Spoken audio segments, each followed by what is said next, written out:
now you can hear me. I don't know why sometimes OBS just decides that my microphone is not my microphone. It does, which is stupid. Anyway, as I said before, which you didn't hear, good morning. It feels so stupid. Yeah, it actually does. Anyways, good morning. Today, or at least this week, we have the start of the Heart Week, which is the Valentine's Day festival here on the Elder Scrolls Online. And I was doing some quests, and actually I think they're kind of fun. So I want to bring you all along and to have some fun with the quests and do together. Also, soon we can put more stuff in our house, so I can actually make it fill out a bit more, because I used to have banners over there and there. I want to have some banners around there, you know, a little bit more filling in, because there's still a lot of empty space over there, which I want to fill. I mean, we got stuff filled over there. Flying books everywhere. But I want to get... Oh, it actually was not going to work for noble houses, right? This is a noble house, which means there's a lot of stuff in it. Or notable home, sorry. Got a lot of stuff in it. There's still a lot of empty spaces, which I'd love to fill. Also, I'd love this one. That statue of the I think it's a Nordic sculpture of a whale, which I was able to merge basically with this stairway. It's kind of perfectly fitting, and not my design, by the way, not my design. I just found out it could be done, and I was like, I can do this too, which I did. Yeah, and I really love this room, my Sigic ordered room, basically. Most things here are Sigic, most things here. And just all the mysteries of the universe. And sometimes people come along, I wish you could make them sit. You can't make these guys sit. They will walk around and walk through places, but they will not sit. That's not something you can do. Yet. Maybe someday. I have made them walk around, so they don't all stand at one point all the time. They walk around. Yeah. The true end game. Behold the true end game. Yes. Furnishing. And of course we have a phone call right now. One moment, please.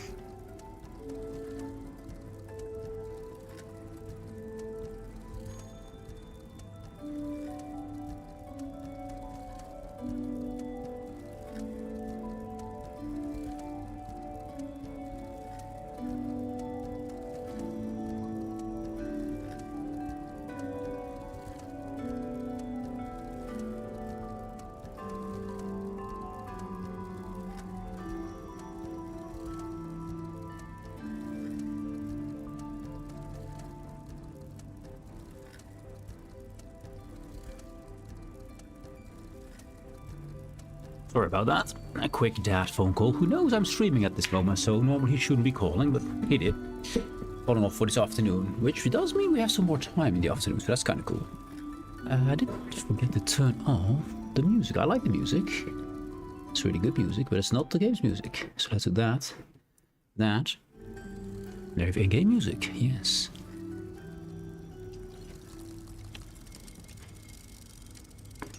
These music boxes are just so cool looking, man.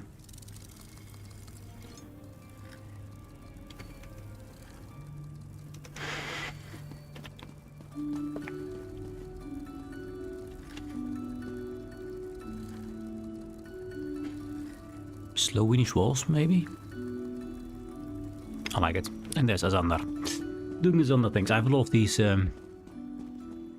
music box here, but yeah, if I could have some more space inside my rooms, it would be awesome. Although I don't think that applies to notable homes, which this definitely is. So yeah, we'll see. It would be nice if I could just add more stuff in it. Frankly, I very cheated a bit. You can put stuff in here that is if you have an Elder Scrolls Plus subscription, which I don't, then you can put more stuff in. So I had a trial version of that, which every year around Christmas you get a trial version option for an ESO Plus, and then you do get the access to put stuff in your house. So I filled my house with everything I could when I still had ESO Plus, and then never touched it, and it remains there until, well, if I touch it, it's gone. So do not touch. Do not touch.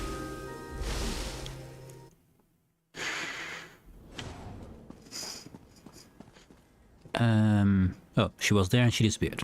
Fine. She'll probably come around next room. This room is also a bit weird. There she is. Hello, Isabel.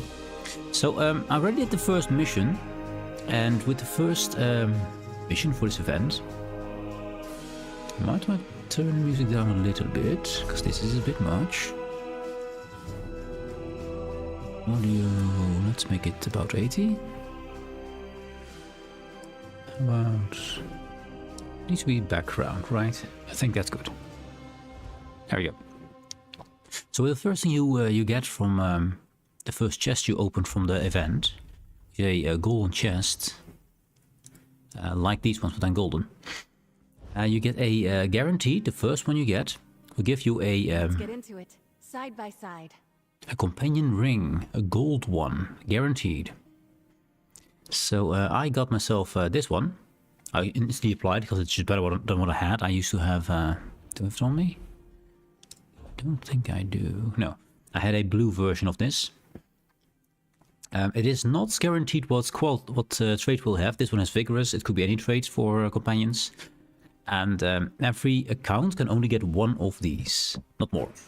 And I do have one from a previous event where there was cooldown reduction as well. I have it on, I think on Bastion. Yeah, you normally cannot get these golden ones. Now they are available.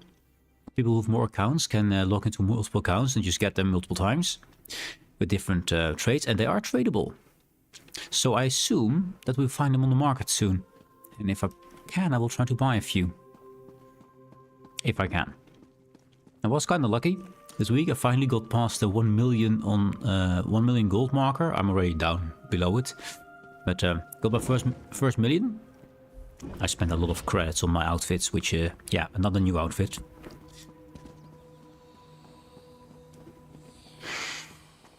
So I'm down on my gold again. But I did also found a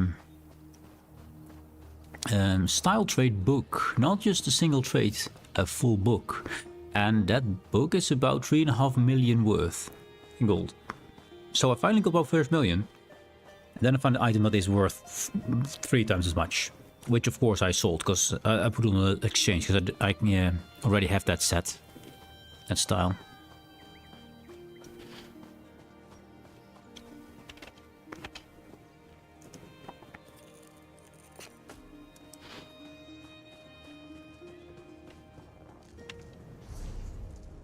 So, and we need to go to Belkarth here for the missions. Now I cleaned up my inventory, and of course I opened up my first chest. I have not opened any of the other chests because I found out, oh, I want to open them with you guys. So we'll see what in these after we've done the missions. And we need to go to the boy there.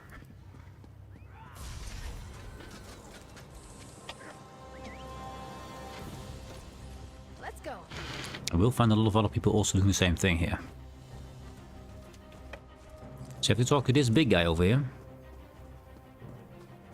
Yo, and he has all kind of missions for you in the sphere of for Mara. He's a priest of Mara.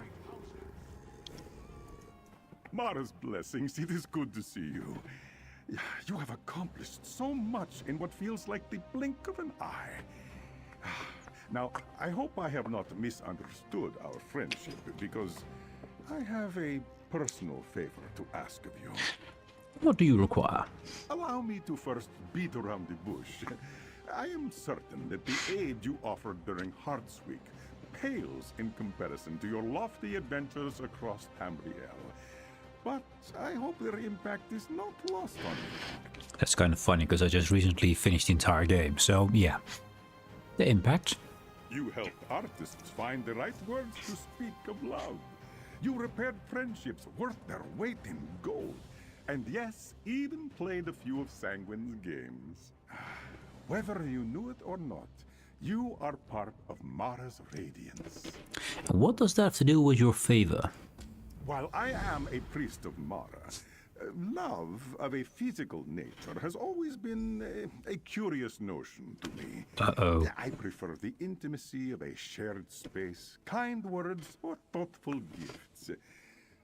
But after our time together, I was curious if you would be open to a hug. A hug? That's fine. Of course, it would feel like no small matter to an adventurer like you. But to me, Physical touch is tricky. I have, at times, lost friendships for not understanding the weight of an open palm. Or kiss on the cheek. But you want a hug from me. Yes, but one of friendship. You have exemplified the grace and kindness of Mara's benevolence, and it would be an honor to hold you in my arms. Weird question, but sure. There is no then enough with words. Let us hug as dear friends. Hug the big cats. Doesn't really fit. he is enormous. I have thought long and hard about the right way to commemorate your time That here was odd. at our Hearts Week festivities. After all, without you, I'm not certain there would be anything to enjoy. We'd be a carnival of misanthropes. But I have figured it out. Commemorate my time at the Hearts Weekend festivities, which has not been more than an hour. Okay, we have to commemorate it apparently. What do you have in mind? I would like to gift you with an amulet of the heart. It is a sacred symbol used by those who act in Mara's name. And no, you do not have to be a priest. You need only be kind. Hold it in your hands and feel its light. Memento, I guess. That's someone summoning a mount. Use the amulet of the heart. Okay. Mara's love radiates from you, my friend. Okay, that was interesting. Is that a memento or something? I will not soon forget the mark you made on our little Hearts Week celebration. But just as the holiday will soon come to a close, so too must our time together. For now, at least. Does it have to? Yes. I can ask no more of you, and it would be selfish of me to take up more of your time. Please, enjoy the remainder of our Hearts Week festivities. You have earned it. And here, take this as a token of my thanks. Love sweetly and truly, friend. Love is in the air. Use amulet to show your festive spirit during the Hearts Week holiday. Certain locations or individuals may respond in unexpected ways. Claim by completing the Hearts Week quest. Okay, so we can actually use that thing. I pray that the amulet brings you comfort on your travels across Tamriel. A small reminder that kindness and love are the brightest of lights in the darkest of times. A few questions. Ask away, my little adventurer. Unless you wish to know how I maintain my soft and shining pelt. That is a secret kept between myself and Mara. Let's see, you can learn about Mara, the troop members. This is one of the missions. Samantha Gauthier is another quest giver who's more into Sanguine. And actually pretty awful. And the Blue Sash Guild is another party of adventurers who had some kind of issues. These all, unfortunately, the missions I've already done, so will not help you. I'm gonna skip those. With an... we now have the teddy bear. Okay. Teddy bear acquired. Unfortunately, not a lot of missions for you, but let's see. We got the teddy bears over here, yeah. Just want to put that inside my inventory so I don't lose it. So I'll go to my deposit or withdraw. To my furniture specialist. And then let's have a look. So we have a few of these chests.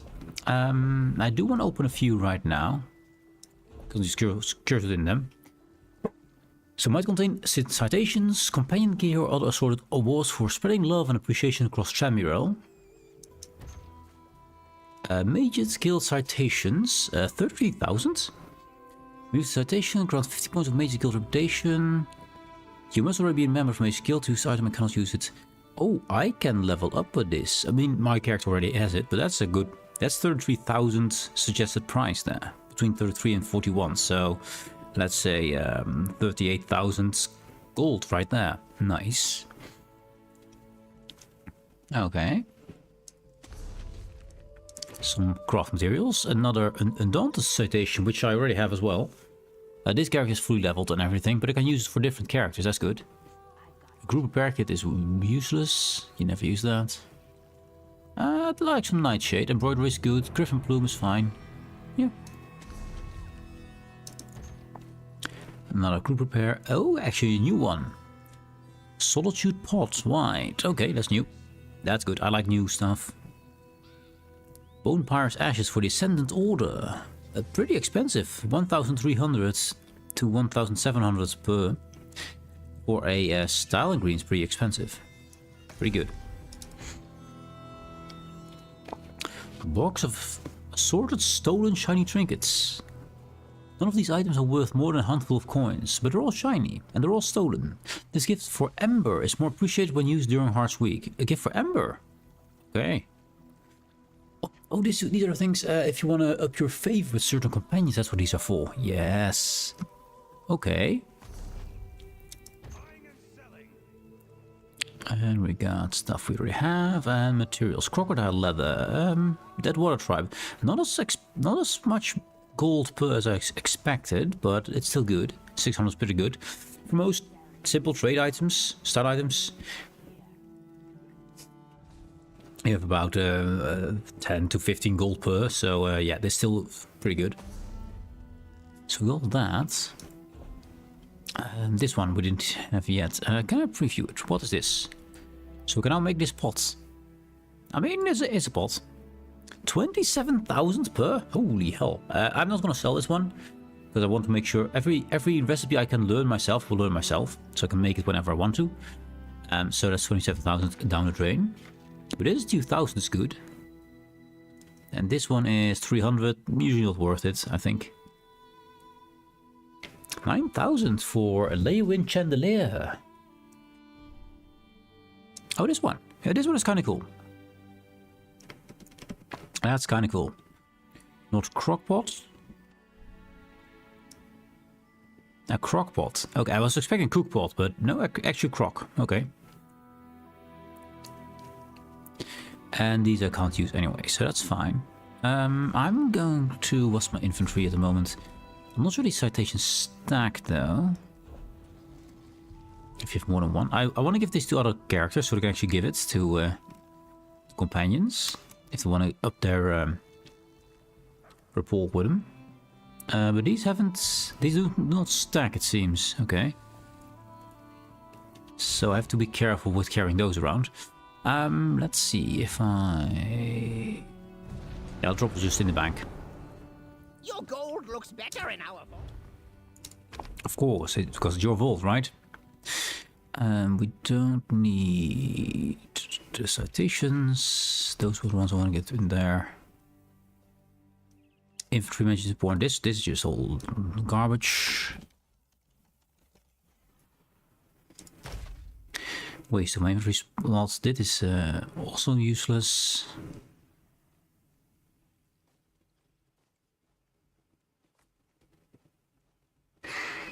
I mean, I can save them, I guess. It's another inventory slot we waste on something, but it's fine. It is fine. So we're gonna, I think... Use an ancient Daedric artifact to heal.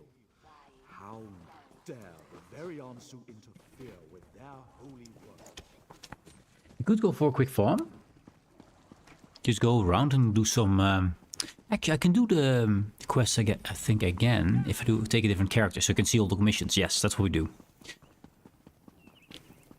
Because you kind of missed most of it. So let's do that again on a different character. Yeah, let's do that. Let's go and grab another one. Now, of course, I will not get another golden chest. You get one golden chest per day, maximum.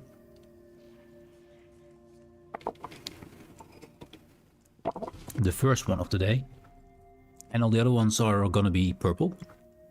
Which is gonna have the same content, it's just less chance of the good stuff.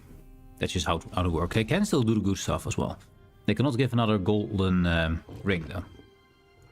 So I think we should take Asmodom, I think. Yeah.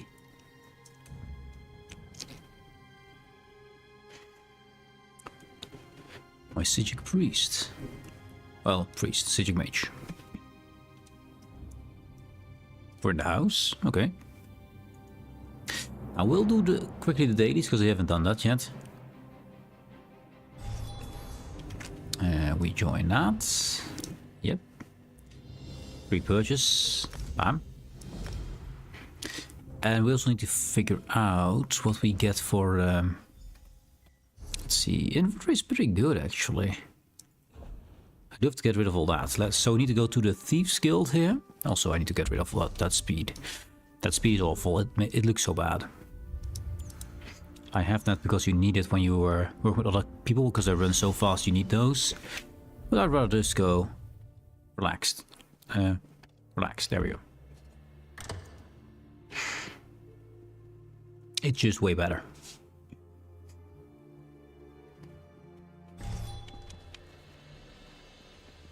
There we go.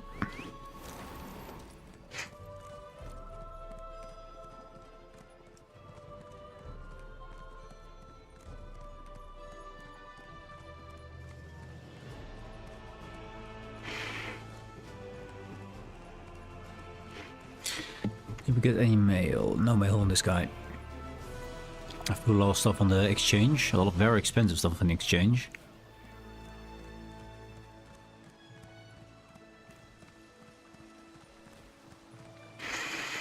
So I hope that gets sold.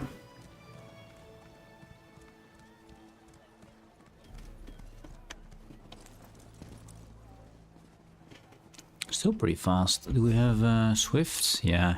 Yeah. That's something I might want to remove. Although he's doing Helvani stuff, which is not normally his thing. He got the Vine here because that's his training. Training traits on both these. Combined with Heart of Conqueror, which is also training in this case. The Visage does not have training, or Husser does. I don't think I have a training hat, do I? Training hat. This one is Divines. I get 2 of them? Why do I have 2 of the exact same thing? This was magic, the other one is stamina. We take the magic add-on. For different build. Okay. Invigorating, no. Arm cops for training, no. We want a helmet, it's reinforced. Sturdy. Divines.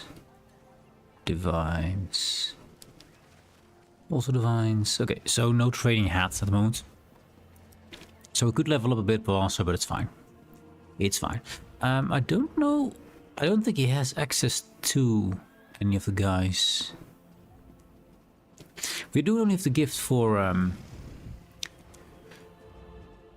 the cat follower. What's her name again? Amber.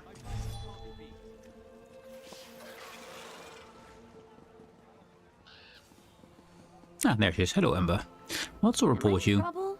Sorry, I just always assume. Let's see. Rapport we're in the middle, so basically I have no rapport with her whatsoever. So I need to push this up, and we can do that with a gift. So let's... I don't know if I got the gift in the bank. I don't think I did I? I think I forgot. We want to... That's buying and selling. It's the wrong person. Wrong word. We need this one.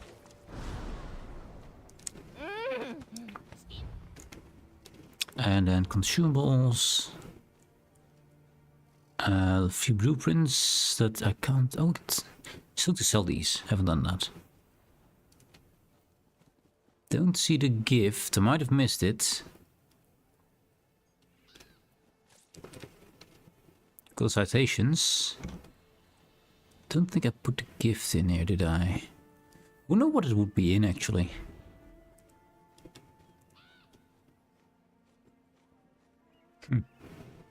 Well, apparently we don't have that. Unfortunate.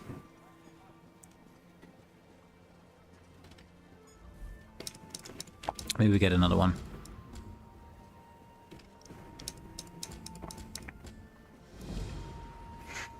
Now this guy is of course also leveling up. We're leveling up Shadow, I believe? No, Assassination at the moment. Want to get that to 50 for subclassing.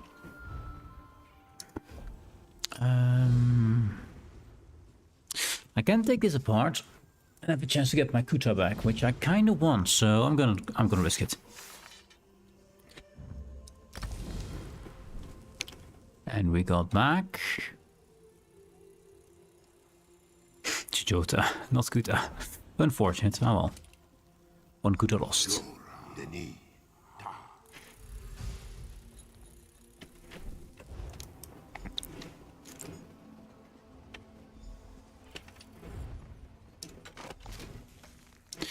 Let's see, can't research anything here. This one is still 19 days on this one. The research is insane in this game. Although this is the last thing you need to reach, so it was 30 days when we started it. This one is done though, so it's done. If this one is finished, he's completely done with the research here. So that is good.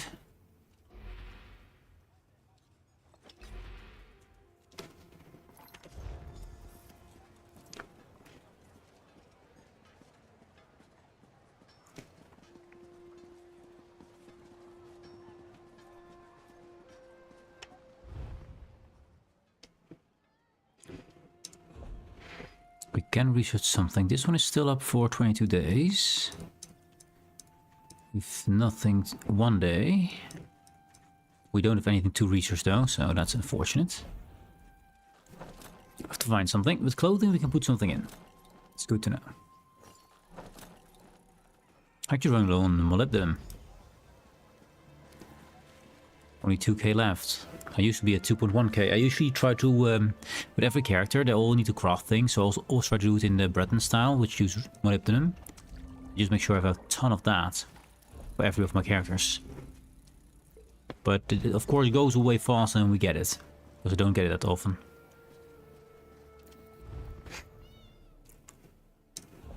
We can do something with wood if we have something. This one is still for 19 days. It isn't done though. Lightning stuff is almost done. That's good. Okay, not bad.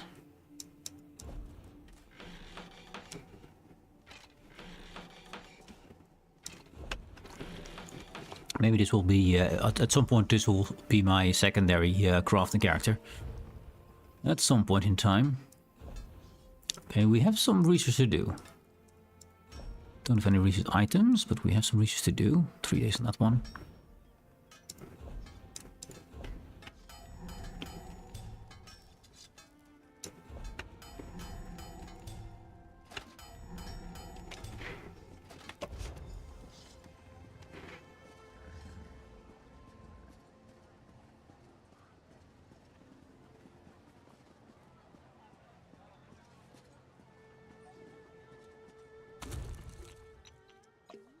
And so we're about to start. Let's see, sip of health, that's correct.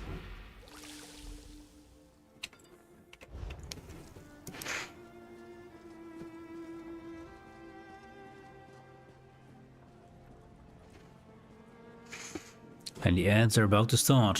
When they start, we will wait. So you don't miss anything. Although, frankly, I'm just walking and doing daily, so not much you're missing here.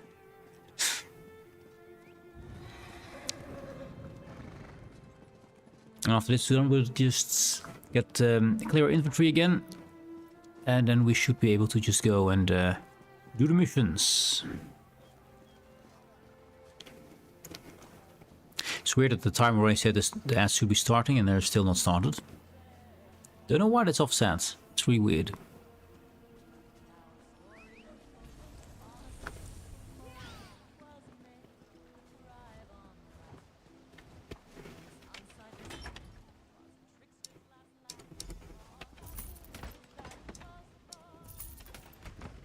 There they are. I will accept the things, and beyond that we're gonna wait. Not gonna open anything. At least not yet.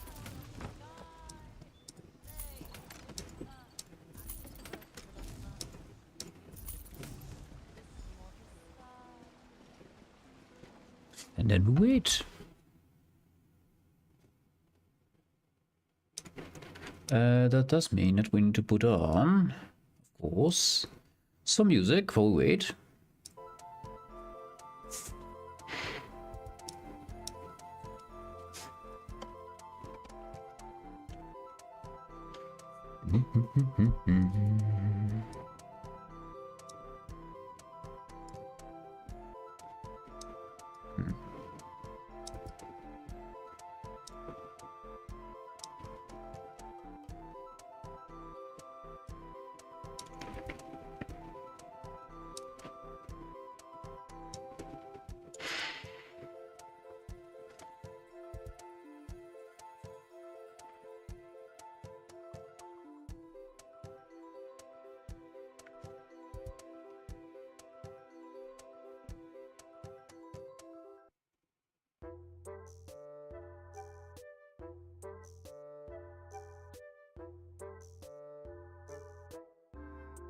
Oh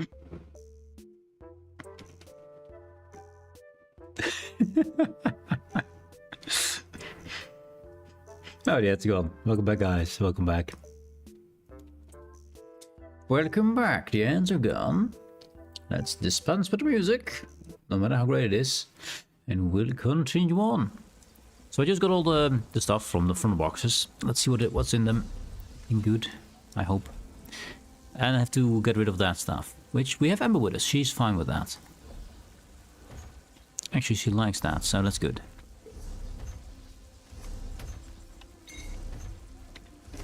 The weird's turning around every time I open one of these is kind of weird, but it's fine. It will be fine. Let's move some a little bit faster here.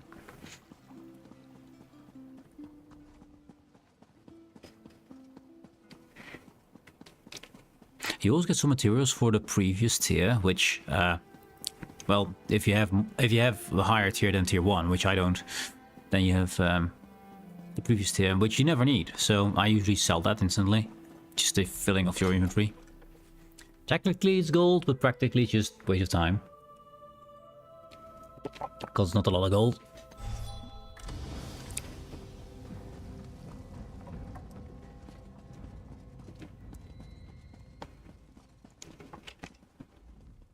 Those divine prosecution types are a dagger in my back. They take one look at me and decide I'm nothing but trouble, which, hey, they may be right, but still. They are definitely right. Corundum, we don't need that. Lockpicks, they can go. Escape and stealth rods. I mean, these are kind of cool. I'll take that. Oh wait, we got... Ooh, Galen. Actually, Galen is pretty bad. Don't care. Murkmire is also pretty bad. The SNES one. Solstice though, 32,000 would take that one. The tuneless harp of Figure the Bard. I don't know why we got that. We have it. Oh, it cannot belong to that one. This is probably for the Thieves' special collection items, I guess. These I'll just destroy. Just a waste of my money. Good. So now we need to reset our inventory, make it all good and empty, and then we go for the missions.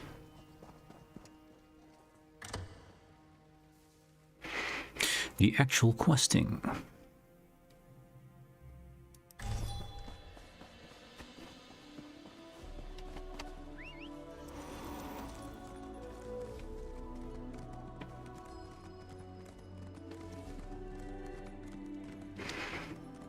When you play this game without the ESO Plus, there's a lot of inventory management. And I mean an awful lot of it. My family has actually owned this shop for generations. Before the borders were open, most thought me a curiosity. Now I'm just another newcomer.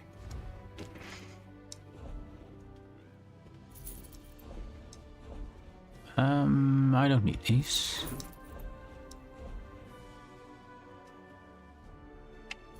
That's one we'll learn, that one we keep, that one can stay, yep. And now the tedious part. We have a lot of iron actually, that's pretty good. We don't need flax. This is all fine. Oak can go. We only need level 3 stuff, so I keep the grease, level 10, and I'll keep the natural water. The rest can go. Mostly infantry. Some food is fine. Solstice we're going to keep because that one is actually pretty good for sale. I might actually sell it right now. Yeah, I think we do that. I do want to take this one apart because we do still need to get our... we still have to get our glyphs up to level 50. I think we're at 32. So we need to take apart all of the glyphs. Basically the only real way to increase unless you want to waste a lot of stuff. There we go.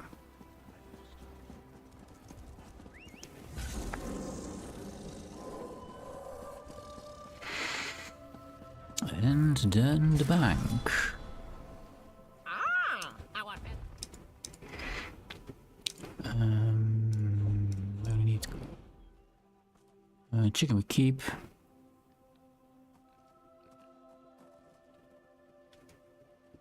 with so many respec scrolls, which soon will be obsolete, by the way. Soon you can respec for free. At the moment we can't. I'll put that in there. Let's see, anything good here? Nothing there. Nope. Hey, Employ! Welcome back from the abyss of water tanks. I see you're ready for a third time finishing all the quests in TSO.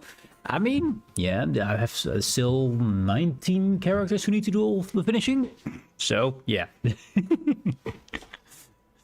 But there's a Valentine's event going on, and the quests are kind of fun. So it's like, I was like, I want to share it with you guys. But for sure I did it on my main character. Not the best, but it's fine. So I wanted to do it again with my secondary character. This I want to sell, because this is what, 35,000, 38,000 gold. That's kind of nice. I want to get that. I want to get that. So with the Valentine's event, there are some extra quests. There is a new quest giver, and there's a few things to do. We can gain specific crates, present-looking crates, and for doing specific things like killing special bosses and stuff, which is very easy to do because you do it all the time anyway. But there are also some quests specifically for Valentine's Day, which are kind of fun. Greetings thrice over, friend. Titan Toads, yes, that's one of my guilds. You're gonna get the treasure map, yes, that one. For between 32,000 and 40,000, say 38,000, I think. Just somewhere in the middle there. Let's see if that sells. Good.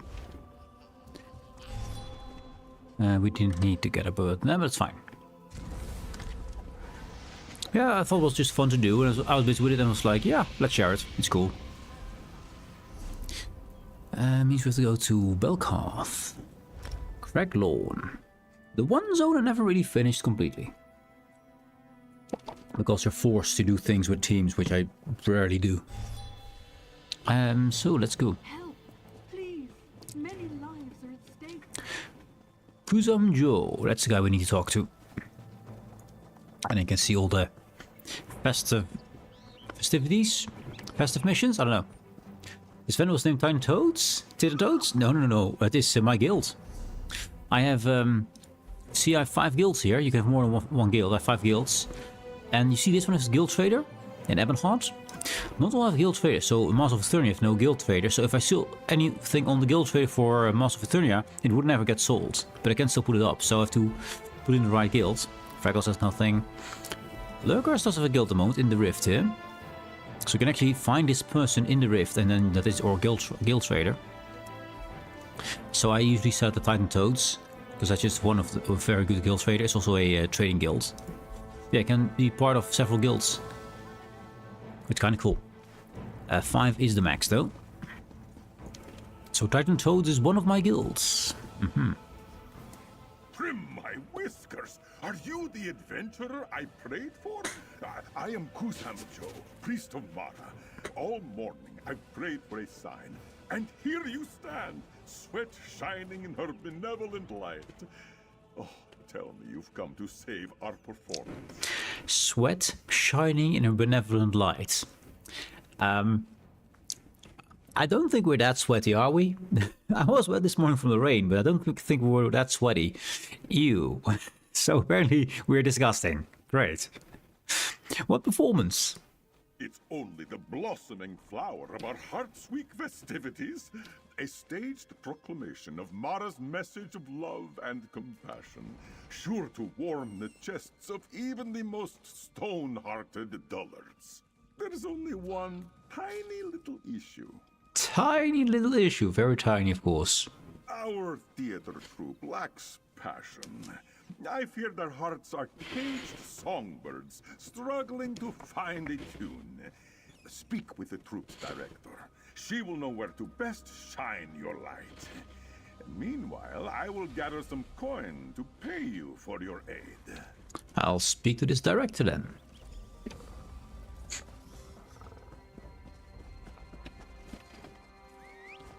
Actually, we should shine a bit of light, shouldn't we? With all the Mara stuff. Let's see. Indrik. We do have a luminous Indrik. a bit more light.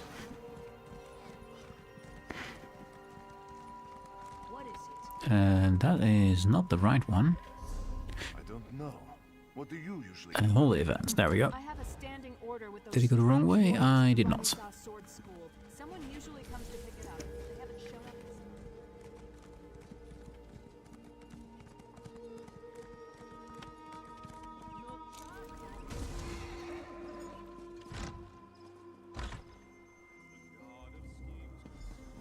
Well,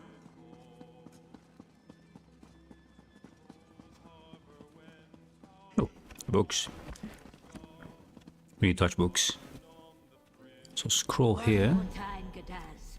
Whenever you are ready. That's a scroll you can only get through this, during this event. For the 100th time, Gadaz, it is vile fiend. Oh, let us stop and rest. We will begin again shortly. The main performer. And Dreams and Scenes. Director. If you are hoping for an autograph, it will have to wait until after I save this play. Unless, of course, it ruins my career. Oh, my scales shiver at the thought. I think I may be molting. Custom Joe sent me to help. What's the problem? You should have said so sooner. Tell me, are you classically trained? What conservatory did you study at? Are you familiar with my work and its influences? I'm completely unqualified, yes. Completely unqualified.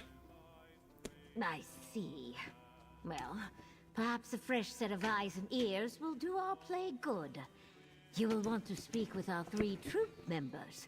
The writer, Eshinia, our lead actor, Gadaz, and our choreographer, Telelmi. Help them each, however you can. I shall. Excellent. I will leave you to it, and keep myself busy by seeking out a strong drink. My scales are suddenly very tense. Leave this to the incompetent person you just saw randomly appear in front of you. Yes. Incompetence. Let's go. Think, Telelmi.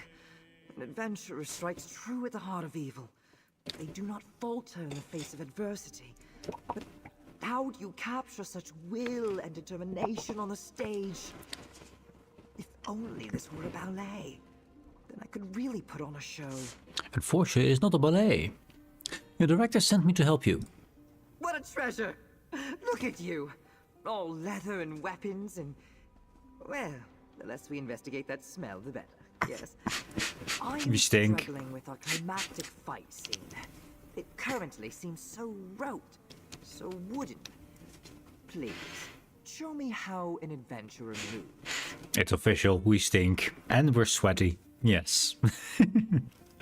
Let's explore a delve. I'll show you how an adventurer fights. A delve? The kind filled with brigands and cobwebs and dust? Oh, still your beating heart, Telelmi. You can do this. Onward then, adventurer. Let us sally forth toward inspiration. Still your beating heart. Does that...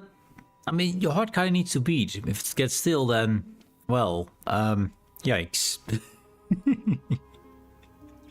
Let's see, we also have the writer over here. Eshinia. My sweet flower, your petals shine in rebuke of the night's hungering dark. That's not right. He wouldn't describe his lover as something so delicate. It needs bravado. Wait! Oh, perhaps a moose, drinking her fill of moonlight. Oh, that's stupid. Yes, the moose of love. Let's bring in the moose of love. Oh dear. Did she sound disappointed? I just can't seem to wrap my head around this play. I thought I would write to Gadaz's strengths, really help him shine, but it's not working. He's as emotional as the scenery, and it's all my fault. Can you tell what the play is about? It's about a warrior rising to meet a great evil that has stolen away his love. How he will stop at nothing to be by their side again, even if it kills him. The main character is brave, dashing, kind-hearted, all the qualities I see in Gadaz. Wow. But he's still struggling with the words? writing has lost all its rhythm. I find myself tripping on the words, and I wrote them. Was it wrong of me to try to write to Gadas's strengths? I know he has this character in him, but I fear I'm just getting in his way. Let's see. Write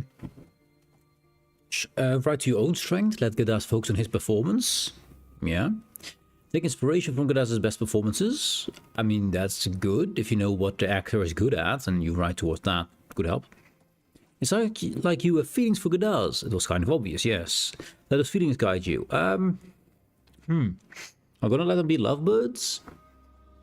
Help Gadas's best performances, or focus on your own strengths. Best up your goodbye. Wow. That won't help us. That won't get the quest go any further, Skeploy. I don't think that'll work. I think go for his best performances. What he already is good at. Yes. You did not expect that, did you? Goodbye, the best answer. I saw him in a performance of Tilius and Constantina. Oh, he was radiant, commanded the stage like he owned the space. In that moment, I knew I wanted nothing more than to write for him. I need to return to our beginning. Thank you. Return to the beginning. Yes. So we talked to all of them. We need to talk to Gadas himself. Was probably gonna get a drink, I guess. Oh no, he's there.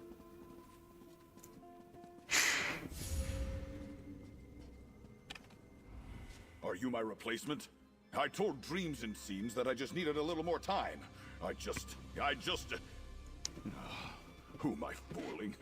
You're washed up, Gadaz. You couldn't squeeze a soliloquy out of a singing horker. What the hell is a soliloquy? I need to know now. What the hell is that? Soliloquy.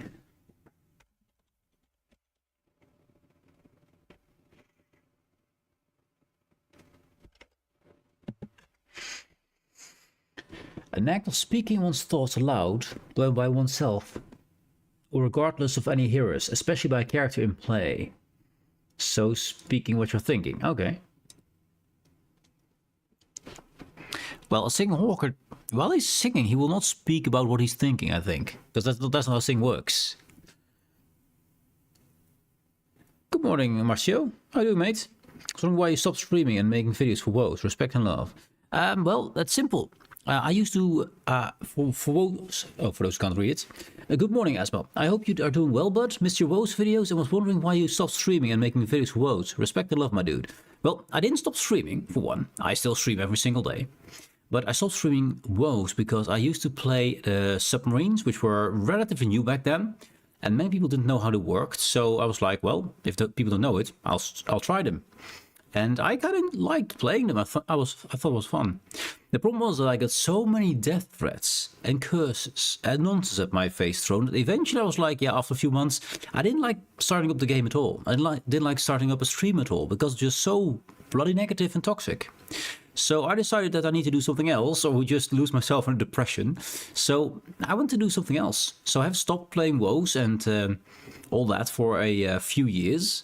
I've done it yesterday just for funsies. And I'm probably going to do it at Wednesdays, I guess. Just one day a week, no more than that. Because I don't want to get back in the same negative spiral. But yeah, I'm just looking around trying to find other things. Because I don't want to... There's two things playing. For one, of course, the response of the audience was really, really awful. That was really, really annoying to have to see every few minutes people saying off the most unhinged things. It's pretty bad. And on the other hand, I also don't want to rely too much on wargaming because they have a really big reputation of screwing over their content creators, which they also had done to me. So yeah, I want to make sure I can do things that I want and that I like and I enjoy, and I'm not reliant upon that company, you know? Yeah, but community can be really toxic, you're right. You can just ignore them like we all do. Yeah, to a certain extent. You can ignore them, but unfortunately you cannot block all incoming personal messages which then arrive after the matches. I can block the chat itself, which I don't want to do because there are some really fun people in there as well. And I love to communicate and give people smoke screens and stuff like that, you know, help my own team out. So I don't need to have that chat on. But you still can get all the toxic nonsense after the game is over. And I really don't like that. So, yeah, I want to limit a bit on how much I get from that. Because it's not good for my mental well-being.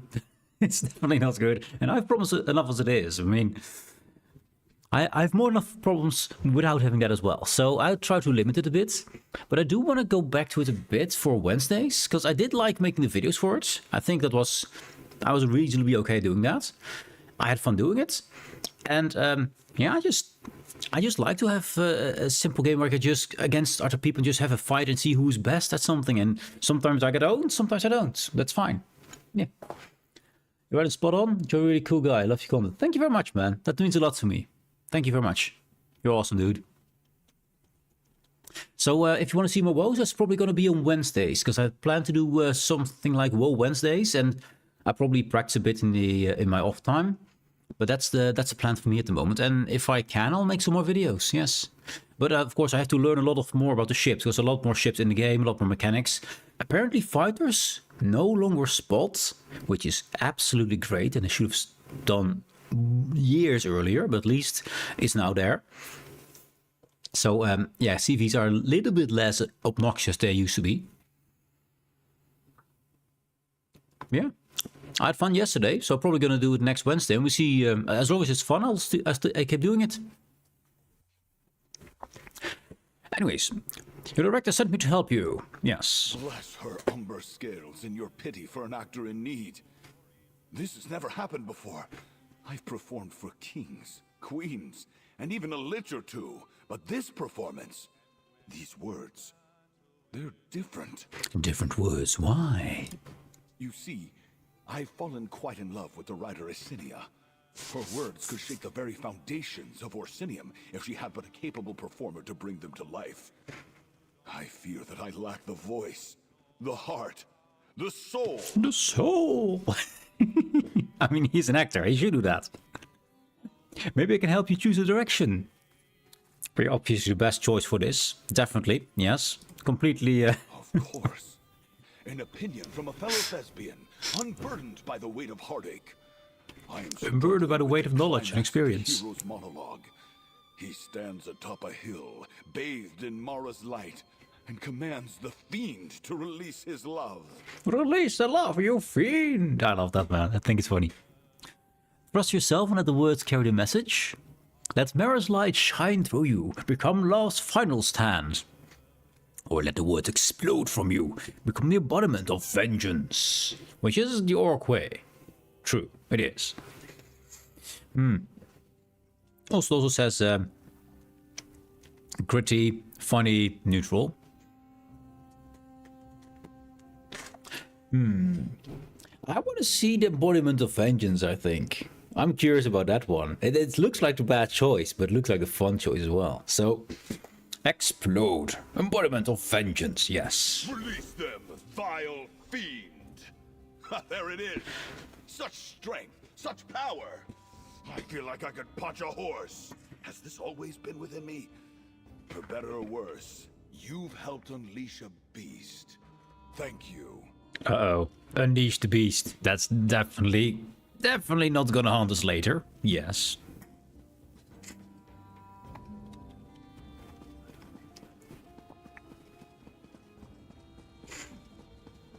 What do you want? Let's get out here. So we have to go here. And show or ballet dancer a bit about dungeon delving. Yes, also we're going to a dungeon, so wear your helmets. Chat, wear protection, wear your helmets, put it on. It's good for you. Keeps your brain safe.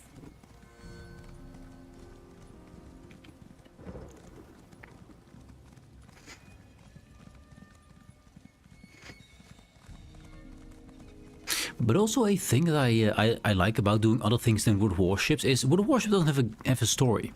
And I really love stories and just think about how people are you know, interacting with each other and finding out secrets and the lore behind things, and that's something you cannot do in World of Warships. Absolutely not. There's nothing of that.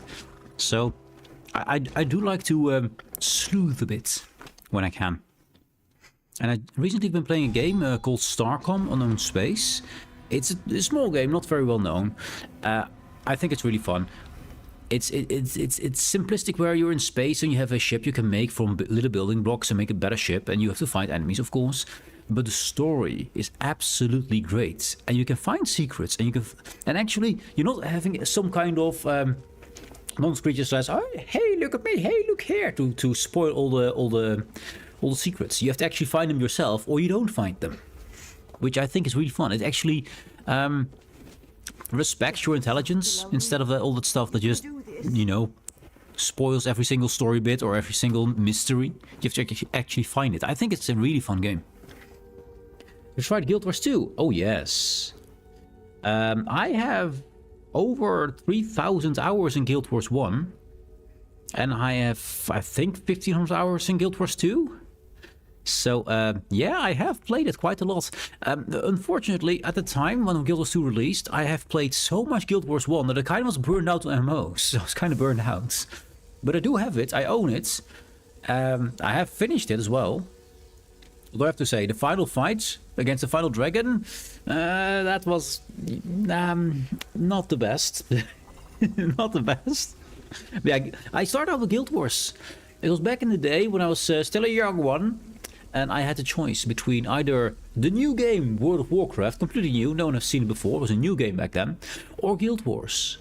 And the difference was, I was still going to school, and I didn't have an income, and we had Guild Wars, which was I'd buy once and have forever, or World of Warcraft, which I had to afford every month. And I was like, well, I can afford that, I cannot afford that, so let's go for that one. So yeah. Now you like more? Cool. Oh, have you played Guild Wars 1 yourself, Mario? Have you heard of the blue flame sword? I mean, everyone knows about the fiery colored flame sword. That one is kind of easy to get. But the blue flame sword, I got one. I have one. And that is, I believe, one of the rarest items in the game. Guild Wars 1. I found it. I have it. Hey Lovart, hello. Glad I found your channel today. Definitely sticking around to watch more and see how this match goes. Oh wait, that's a bot. That's a bot. What match? There is no match here, Loveheart. We found a bot. Once again a bot. And it wants... Once you see a bot, and you always see add me to Discord, talk to me in Discord, because then they can get you to interact with their actual AI bot to get your money and stuff and scam you. That guy is gone. Be gone, Satan. Ban. Haps the flaps. Be gone. I have. It's one, the one I started with, but then I got into the Guild Wars 2 world and kind of stuck there. I mean, Guild Wars 2 is awesome, and I love it. Especially where you can play with the guns and what are they called again? Grimlock is one of them. These lion hyena combination creatures. I forgot the name. The char. Yes, the char. I really love the char. I think they're really cool with all their little. They have all bomb satchels, and they feel a bit like artificers in D&D. A bit artificers, yes. They have bombs. They have guns. They have gunpowder and stuff. I really like that. I think it's really cool. Oh, the Asura is really cool too, because they're brilliant. They're intelligent. They are very narcissistic and think very much of themselves. Also, they're tiny and ugly, but they're unique species. Both of these are unique species.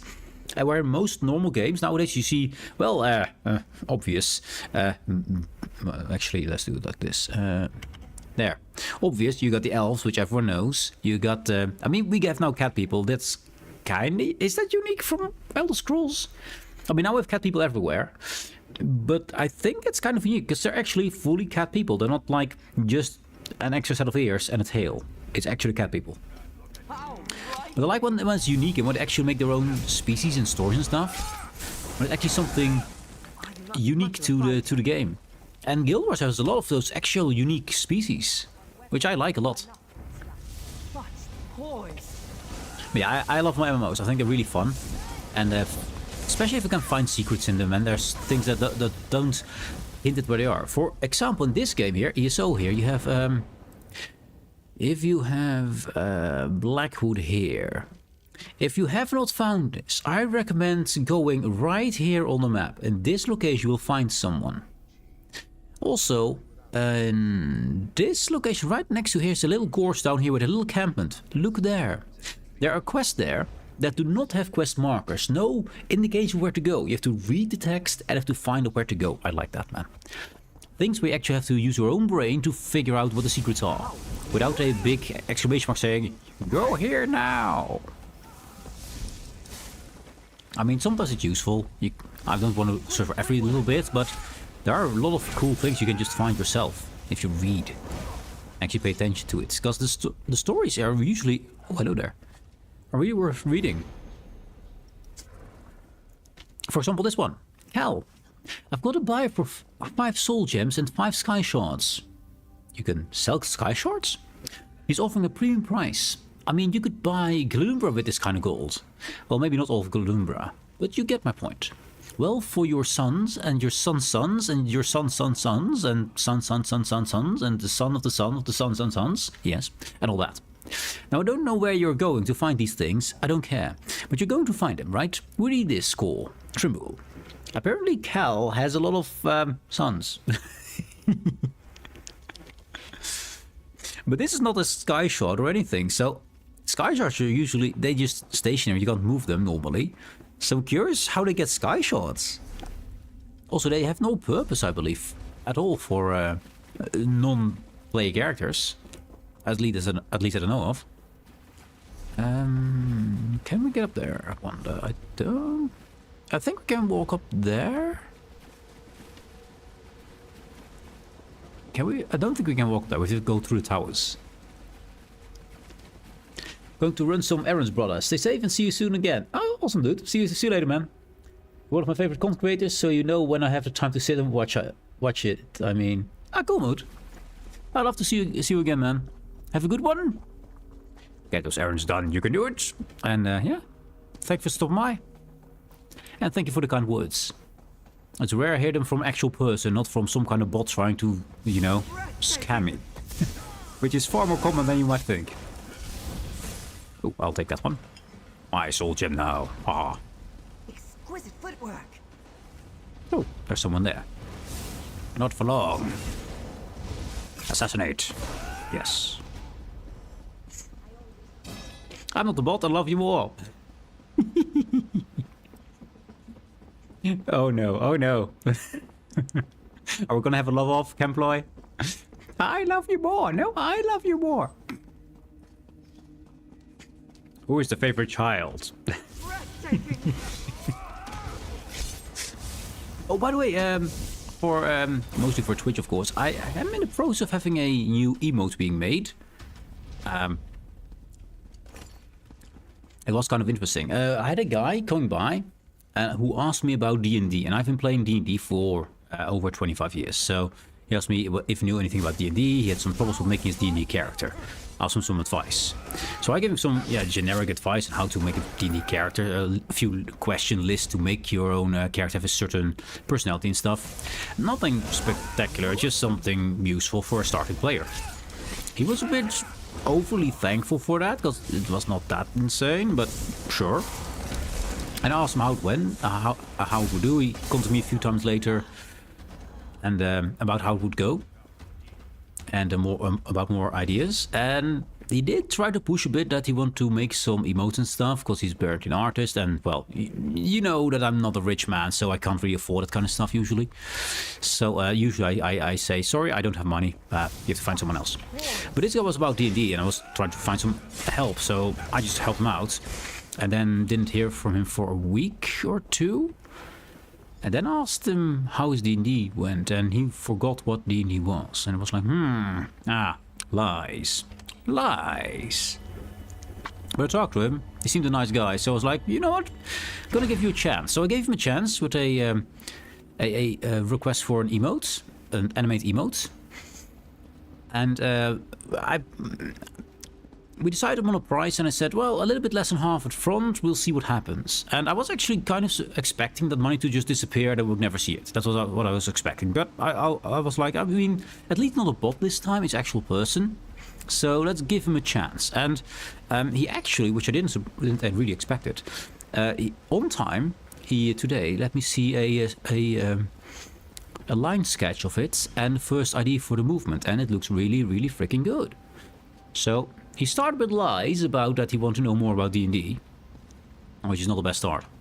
But he's actually, you know, I called him out on that, and yeah, he's actually working something which looks really cool. So I'm actually kind of happy with that. So who's the other lover? Show yourself. We discussed it outside. Who loves Asmo more? Uh-oh. It's gonna be fights. Although I think Mario's gone, Camploy. I think he's gone already on his errands. But even if I love you the most, I have to go back to work. Thank you and see you tomorrow. See you tomorrow, mates. Have a good one. And love you too, man. Love you too. Also, make sure to give your wife a hug today. A good hug. And only let go when she lets go, not earlier. Yes. That's a tip for the day. Have a good one. Have a good one. And we're gonna wait here till the boss spawns again, because many people have this quest, so we'll see the spawn soon. I have to make sure we hit it. Celebration! Celebration! Indeed, indeed. Yes.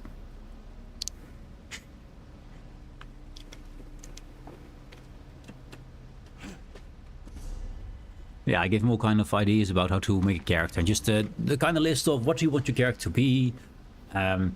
He was talking about flaws and stuff, and I was like, well, if you want a flaw, there must be a reason for this flaw. Why does this character have this flaw? First, why does it have it? What kind of effects are there for the actual gameplay? So what technical limitations do you bestow upon yourself? Can you offset those? Or are there only going to be narrative flaws where you, for example, can't say things to people or stuff like that, you know? That it is not really, you get a minus on a roll or something. And yeah, we got kind of in depth about character creation, which I like. I like to make my characters for D&D and stuff, all with a specific speciality. They're good at one thing, only one. And if that thing happens, they're amazing. But if that thing doesn't happen, they must be at least okay. They should not be bad, they should be okay. But they're never the best ever until that one specific moment arrives. And I liked it a lot, because then you... and of course, I think that's so that I do not... it does not coincide with things that my party members, my other friends, are good at. So we all have a place where we can make our own character shine without getting in each other's way. And I like it a lot. It's been a lot of fun to make characters that just have some specialty, something they're really good at, which should not cross with, of course, your other people on the table. And the rest you're kind of meh at. And then they can fill those gaps in. And you can make a character around just being focused on that one thing. I like that. I had made one character a long time ago, which was an archer. And he was all about killing dragons. Whole tragic backstory about... Remarkable! I've never witnessed such a breathtaking act of heroism. Breathtaking. Anyways...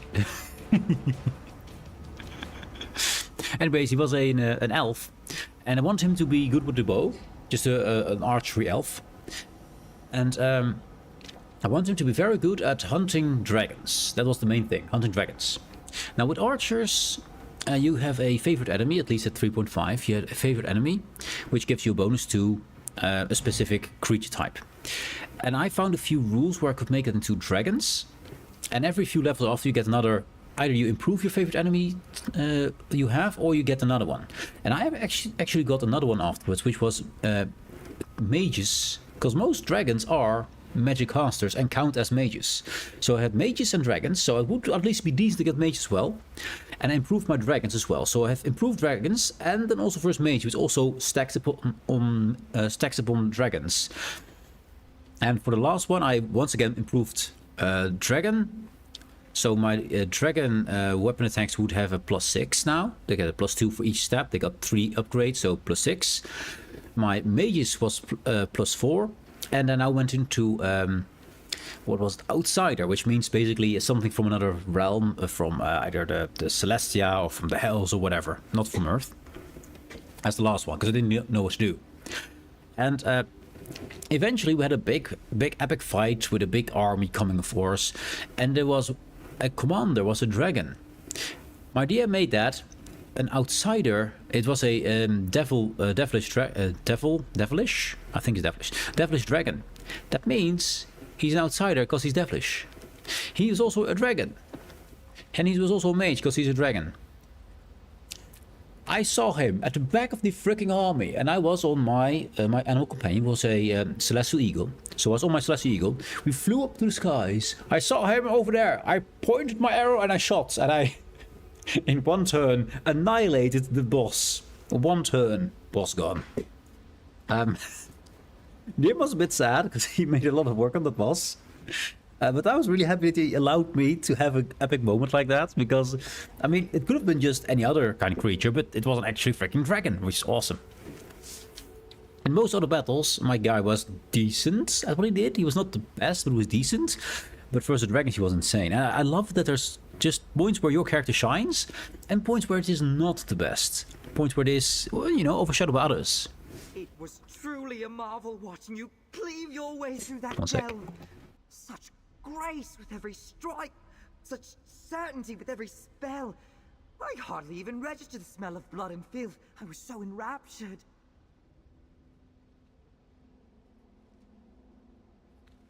Now this is good. I might be wrong, but I'm pretty sure I'm not. I've played this an hour ago, the same mission. I'm playing it again for you here. And it actually says, such certainty with every spell. I do not play any the caster. The previous one, I don't think I played a caster, and I don't think he said that. So that's kind of cool. I'm not sure if they added that, but that would be a pretty awesome thing. Was that inspiration enough? Most certainly. I can hardly keep myself still. I must get right to work before I lose the sharpness of your ferocity. Oh, who am I kidding? I will never forget your commanding presence. Thank you, dear adventurer. I think commanding presence means smell of sweats. I think. Hearing what they all said about us, I think we're sweaty and smelly. Smelly. Very smelly. Let's go back to the guys, because we can. So why not? That should be somewhere there. Also, this portal animation I'm not really a fan of. In this game, there's a lot of creatures who use portals. It doesn't look anywhere near like that. Also, he's kind of dancing in front of it, like of a break dance, which is not what I expect a mage to do. I expect a mage to just, and there's a portal, you know? Anyway, we have to go scanning the area. Scan the area. Oh, watch the play. I know where there it is, yeah. Watch the play.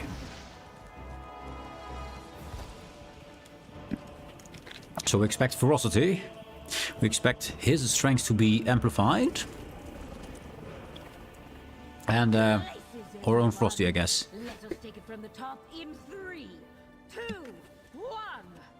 A hero returns home to find his meadow ablaze and cottage sunburned. Beams of moonlight cut a path through the graveyard fog. They carry too, in my desperate imaginings, your touch on my weary skin.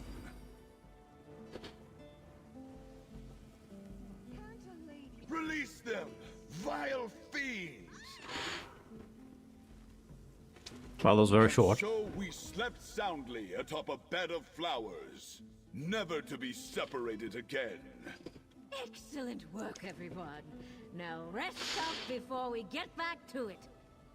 Slept soundly atop a bed of flowers. I think it also means a bed of insects. Ugh, creepy crawlies. Ugh, no thank you. That was remarkable. Das finally embodied the hero. Oh, I knew he had it in him. Thank you, dear stranger, for all the help. How do you think it went? She already just said that. I mean, it's right there, but sure. We should probably cut the musical number in the Vampire Lord's court. But otherwise, I think we have something really special here. And Gadas was remarkable, inspiring even. Maybe it's time I have a little chat with him. Glad to be of help. They're gonna have a chat. Gadas, I was transfixed by the way you shaped my words in your mouth. You were stunning. No, Asenia. It was your words that allowed me to bare my soul. I am clay, molded by your writerly hands. Writerly hands. Yep. Smooching will happen soon there. I do not know how you did it, stranger, but I stand here with muck on my face. I should not have been so hasty to judge you based on your vocation. I am one to talk, after all. Will the play be a success? A success? It is too early to tell, especially if extra coin is what you're after. I am at least certain that we will make up our losses. With luck, we will earn enough gold to take the play on tour. Do thank Kuzam Joe for us, yes? We will thank the big, bulky tiger. I have not heard any loud jeering, and no one has asked for rotten fruit to throw. Does this mean your efforts were a success? Has the troupe finally gotten its act together? Apologies, I could not resist. The performance is back on track. It's a good joke. My heart flutters at this good news. You have saved us all from the many boring and terrible ideas I had to replace the performance. You have my thanks, traveler. Take this as your reward. Is that Mara's light that brightens this hillside? Or simply the warmth of seeing a friend return? Could not stay away from our Hearts Week celebrations, I see. Well, I am glad for it. There's someone I would like you to meet. Who would you like me to meet? A woman approached me in search of a friend, and I cannot allow a lonely soul to wander our celebrations. Her name is Samara Gautier. An interesting woman with a hearty laugh. Would you care to join her and partake in some holiday fun? Sounds odd, but sure. This Samara seemed familiar with our traditions and mentioned having something particular in mind. Seek her out on the road into Belkarth and find out her plans for yourself. And remember, if you need any help, come speak with me. We'll speak with her. Sure. So how many do we have now? We got, I think, 2? We got 2 of them. Let's open these so we get rid of those. No, I'm still trying to find... Is it no 2 I'm looking for? It might be. There's one note I'm still missing. I'm trying to get all Alessandra's notes. I believe there's 9 of them. And I got everyone but 1. Tell me that lovable oaf Kuzam Joe sent you. He should know I have some thoughts about his little Hearts Week celebration. Where's the wine? The frivolity? I even wore my good dancing boots, and all I've done so far is stand around. That's a crime. That's definitely a crime. If I could in game, I would dance with her right now, but unfortunately I cannot do that. Also, there's no music here. Indeed I am. Every stitch sore and wink. And don't tell me you are Sanguine's new little helper. Have I got that right? I feel like I'm an elf. Oh, you and I are going to have so much fun. And there's not a moment to lose. Wait, I am an elf. I'm a Christmas elf. Or in this case, a Valentine's elf? Yes. What's this about Sanguine? I swear. What are they even teaching in schools these days? Wait, there's school here? Love that diva, but Mara is only half the story. Sanguine has a stake in Hearts Week festivities too, and there are certain traditions that are at risk of getting snuffed out. What sort of traditions? All in good time. First, we've got to hoof it around Belkarth. Meet me at the Crossroads Tavern, the Gem and Flask, and at a quaint little picnic south of town. Then, we can talk about traditions. Traditions? You lost now, Gautier. Are you related to my friend Darian by any chance? Who? Darian Gautier, Knight, Hero of Daggerfall, and also Knight of Meridia, Hero of Meridia. The one who's slain Molokbal with us. Many other things. Sorry, never heard of him. That's how it goes, you know? You save the world over 15 times with this guy, and never heard of him. Yeah. Okay. Interesting. Careful now.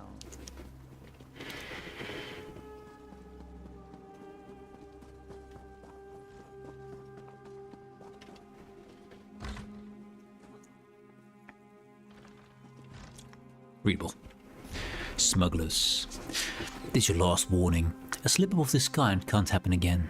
At least half the eggs in my last order were cracked. The buyers don't want cracked eggs. They don't want dead eggs. They want intact eggs that will hatch into actual living drow. Drow? I don't know why. I don't care. Just bring me the eggs. Rumor has it here. There's a prime nest in that old dwarven ruin. Matarnas. I think it's called. Bring me the eggs and try not to get crushed by any centurions. Now this is one of those things that I mentioned that are really cool about this game. I picked up this note. I read this. I'm pretty sure there's no quest tied to it. But now I have a bit more knowledge about Matarnas. And I might find a corpse there among the eggs. Which then apparently the guy who this was sent to. I'm pretty sure it actually is there. Welcome to the Gem and Flask, your one-stop shop for rudimentary enchantments and schoolyard poisons. And be warned, Umin is a terrible conversationalist, and intoxicating his brews are not. So everything is bad here. Check. What are we doing here? Not enjoying ourselves, that's for certain. At least, not yet. There's a basket upstairs with some frogs in it. Grab me one, will you? Any of them will do. No need to check their credentials. Credentials of a frog. Okay. Okay. Grab elf frog. Why do we have frogs here? I don't know. There's frogs here. We have a frog. Ooh, letter. That's to whom? Let's do Gildrian. Gildrian.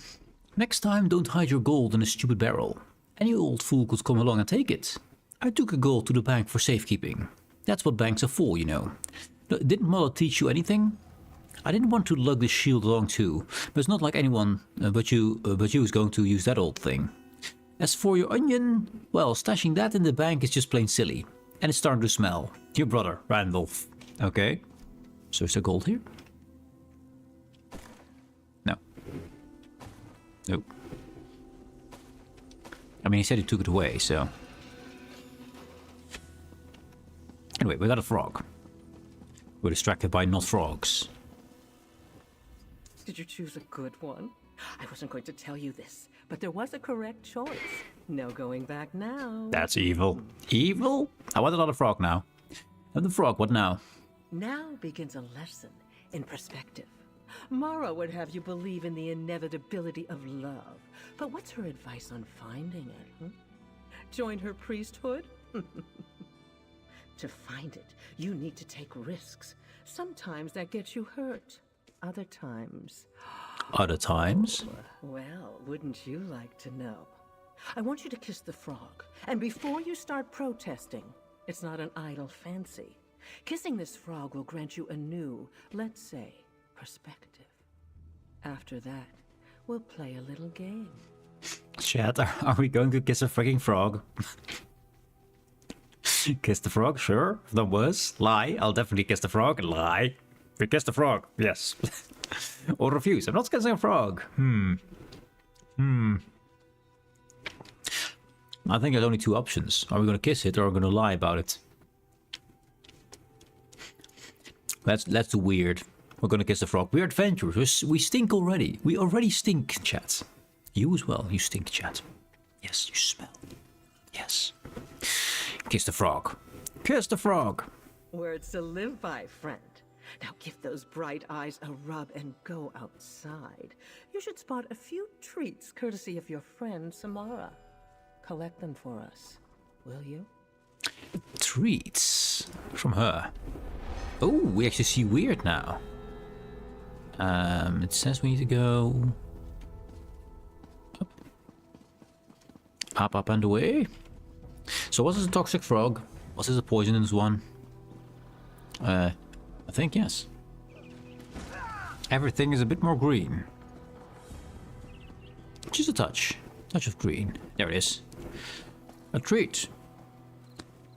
Edible tunic? An edible tunic? Okay. I'm not gonna say anything. What the hell are we doing here? What is this? I mean, edible clothing usually only has one purpose.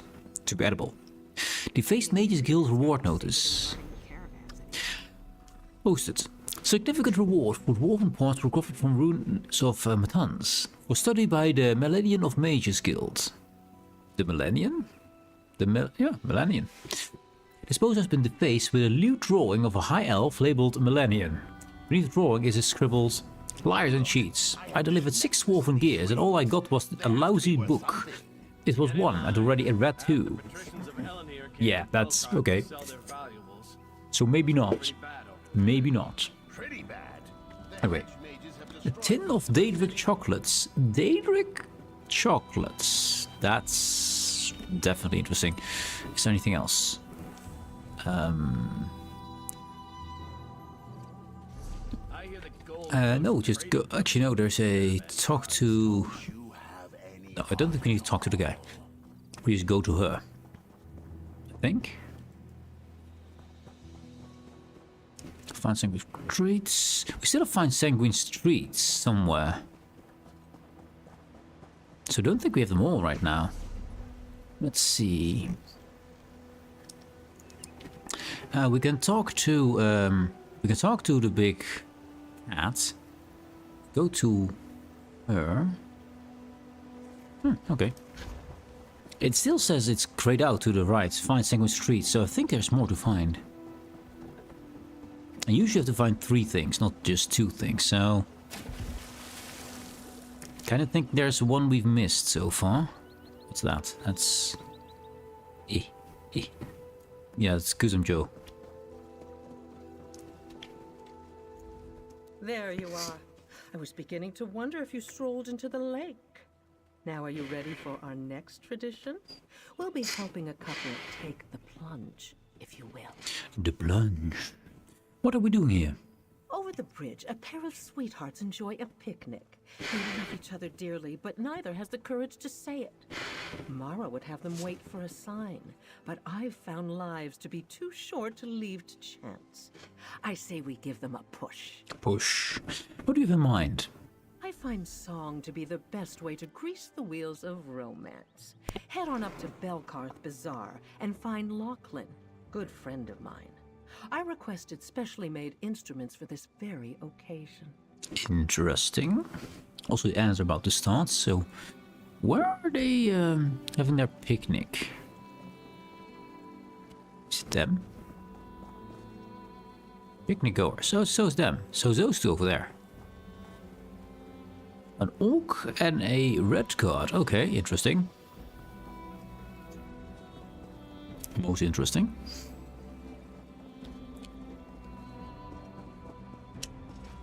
It's also a treat. That's a treat over there. Another treat. We need to find it. 60, 50 inside here. I think we found it. Another treat. Leftover wedding cake. That's a treat nowadays. Okay. And we got Lachlan. Meet Samara in Cross Inn. That's for later. Okay, Lachlan is, I guess. Greetings! Care for a set of maracas? Oh, that's a going. Some castanets? Luckily, you can nowadays recall the sound. That's kind of nice. So I can now press the button there and I can just let them say it again. Which is kind of nice. But we're waiting for the ads to be on.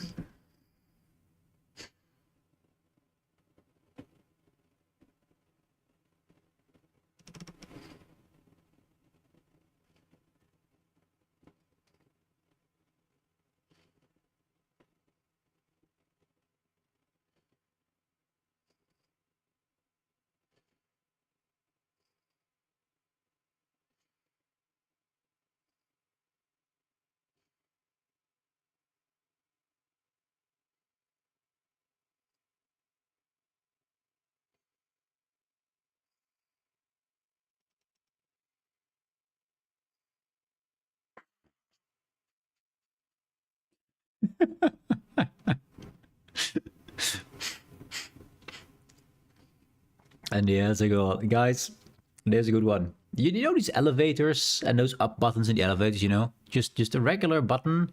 It says go up in the elevator, like this one here. Yes, you go up, you're right? Just up. Or just, you know, there's no down, just turn the button around. Just, yeah. I mean, if you turn around to read it, then that's up. Yeah. It's also, I mean, it does fit, I guess. I think we're out of buttons. Anyways, distractions. And the ads are gone. Good. Let them talk again, because I think I was just too late with that.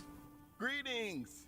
Care for a set of maracas? Perhaps some castanets? Whatever you're looking for, I am certain I have it. Aren't maracas and castanets the same thing?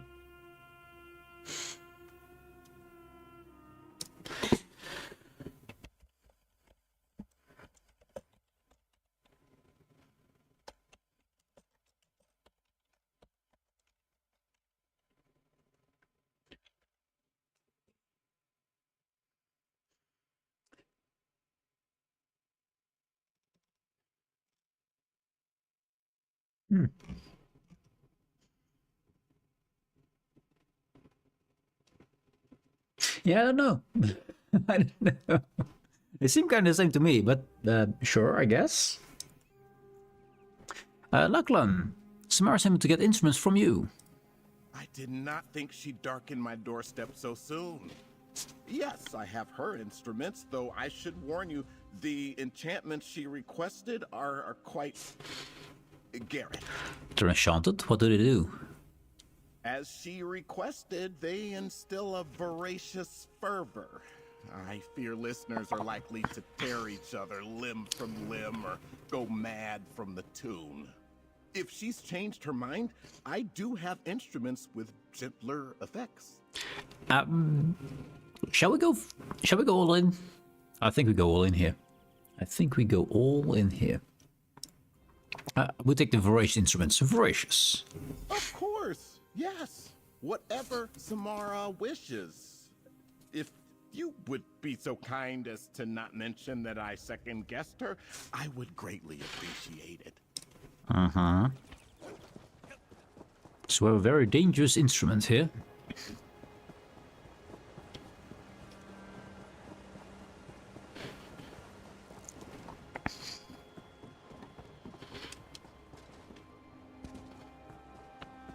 And I think it's about those guys over there, so let's see.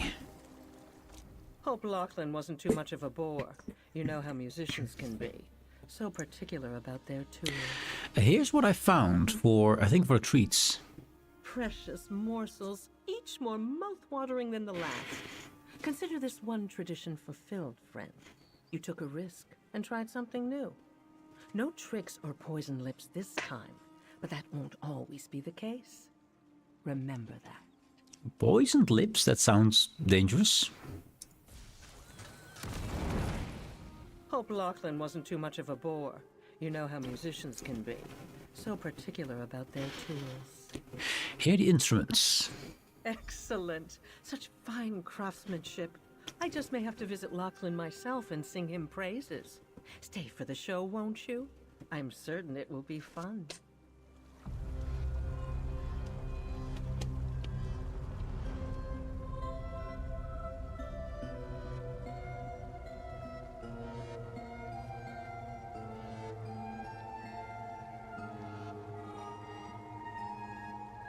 Do you see anything?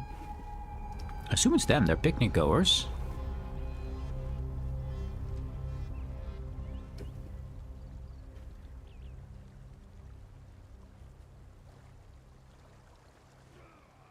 Well, we got people from the sky, but beyond that, nothing new, I guess.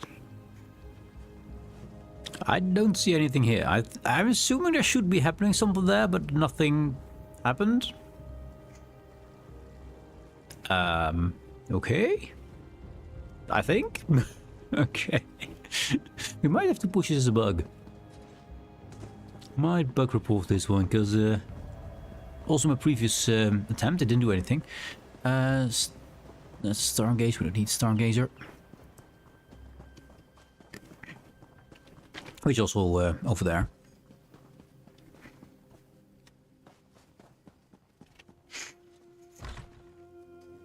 A Crossroads Inn. And the letter. Unfinished manuscript. While conquering the lands called the Deadlands, which later came to be known as Hammerfell. Wait, what? The Deadlands became Hammerfell? The Yokudans made no secret of their own self-proclaimed greatness. We should be cautious not to mistake such mythologizing for actual history, however. Whatever claims to greatness, it is apparent from the records that the Yokudans were brutal and thorough in their suppression of local peoples, leaving little more than blood and bones as a testament to civilizations that preceded them. It is no wonder then that the Redguard civilization still bears the mark of that brutality to this day. No greater symbol of the Regada's brutality was the self-proclaimed Emperor Taris Z. His followers proclaimed him as deathless, and indeed, he seemed to be born out of oblivion, so bloody-minded was he. It's said that his crypt is still located in Craglawn, venerated by his barbaric descendants. And that's all we have about him. But this is interesting. So the Deathlands. We got Deathlands, and if we go to the map here, these are the Deadlands. So you have the Deathlands and you have the Deadlands. Completely not confusing, yes. But apparently not the same. Shack. Welcome to the Crossroads Tavern. Apt name, don't you think? A place for the oldest tradition of all. Chance encounters and casual trysts. But don't get too excited. That's not what you and I are here for. We're here to bless this holy place. We're going to blast the tavern? Has anyone ever told you how clever you are? See, it wasn't all that long ago that folks used to leave a bowl of blood beneath their bed for good luck. We'll do the same with a toast. Of course, that means we'll need a bottle of blood. We need a bottle of blood. They put it beneath the bed for good luck. It might persuade a vampire not to bite you, maybe? Maybe it draws mosquitoes away from you? Okay. Where am I supposed to get a bottle of blood? You're the enterprising sort. Do what you do best and rummage. Of course, you could also offer up your own blood-red vintage. That is, if you aren't squeamish. I keep a fairly clean knife handy for just the occasion. Your choice. So we can steal something good, or we can put a knife to our own... Yeah. Let's try a vintage. And we can search it. Suspicious red blend.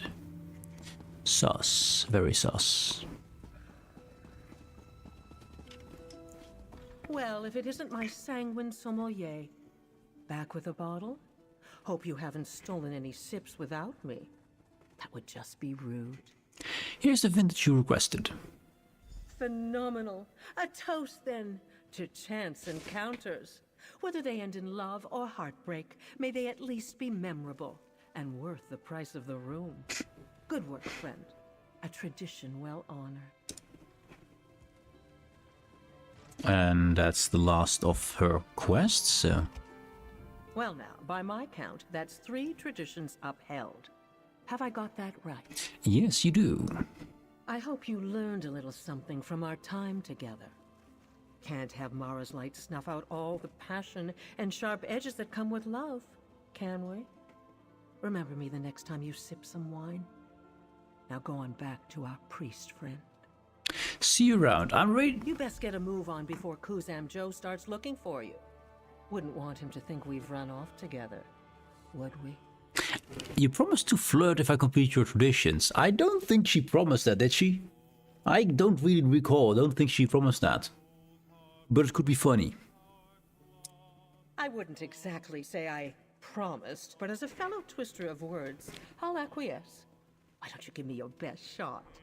Give me a flirt worthy of a kiss from Samara Gautier. The stargazers should turn their attention to your twinkling eyes. Lots of flattery. I pricked my lip on a rose thorn. Is it better? I mean, blood is something she would be interested in. Is your name Spellcaster? Because you have me cracking with uncontrollable energy. Yeah, this one is funny. I think this one is the one she likes most. She's more into blood and stuff. Oh dear, you'd best see a mirror. After all, you adventurers have such filthy mouths. Good try, though. Filthy mouths. I mean, she's not wrong. We're already sweaty and stinking, and we have now also filthy mouths. Yes. We're definitely adventurers. I mean, I don't think there's an option to bathe in this game. I don't think there's many games which have an option to bathe, so I don't think we have. Ever. So, she's not wrong. So blood was not the right choice. I might want to try it again and see if any of the other choices would do it. Maybe there's not a single option that does it, but it would be funny.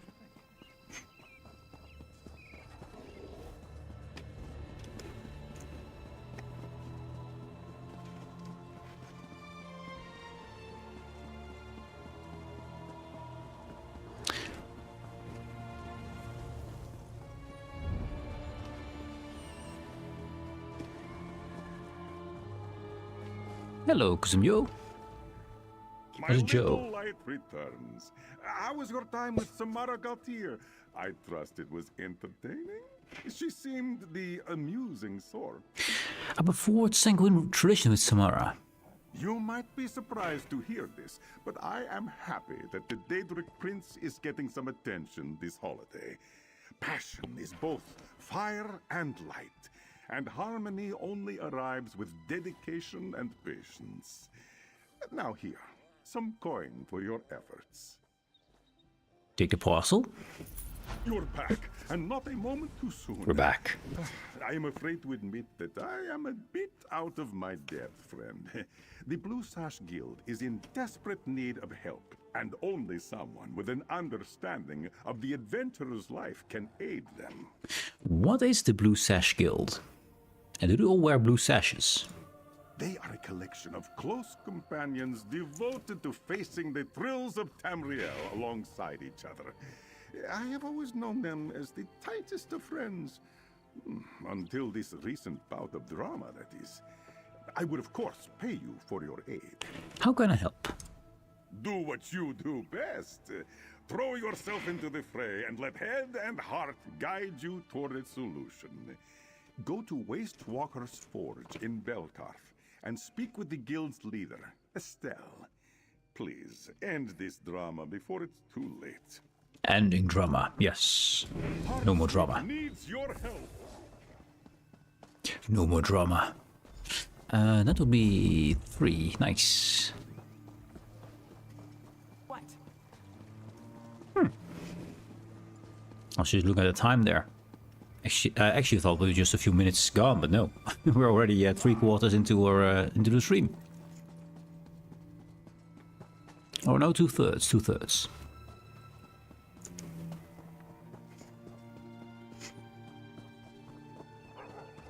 I already checked my bags. I don't have the bow.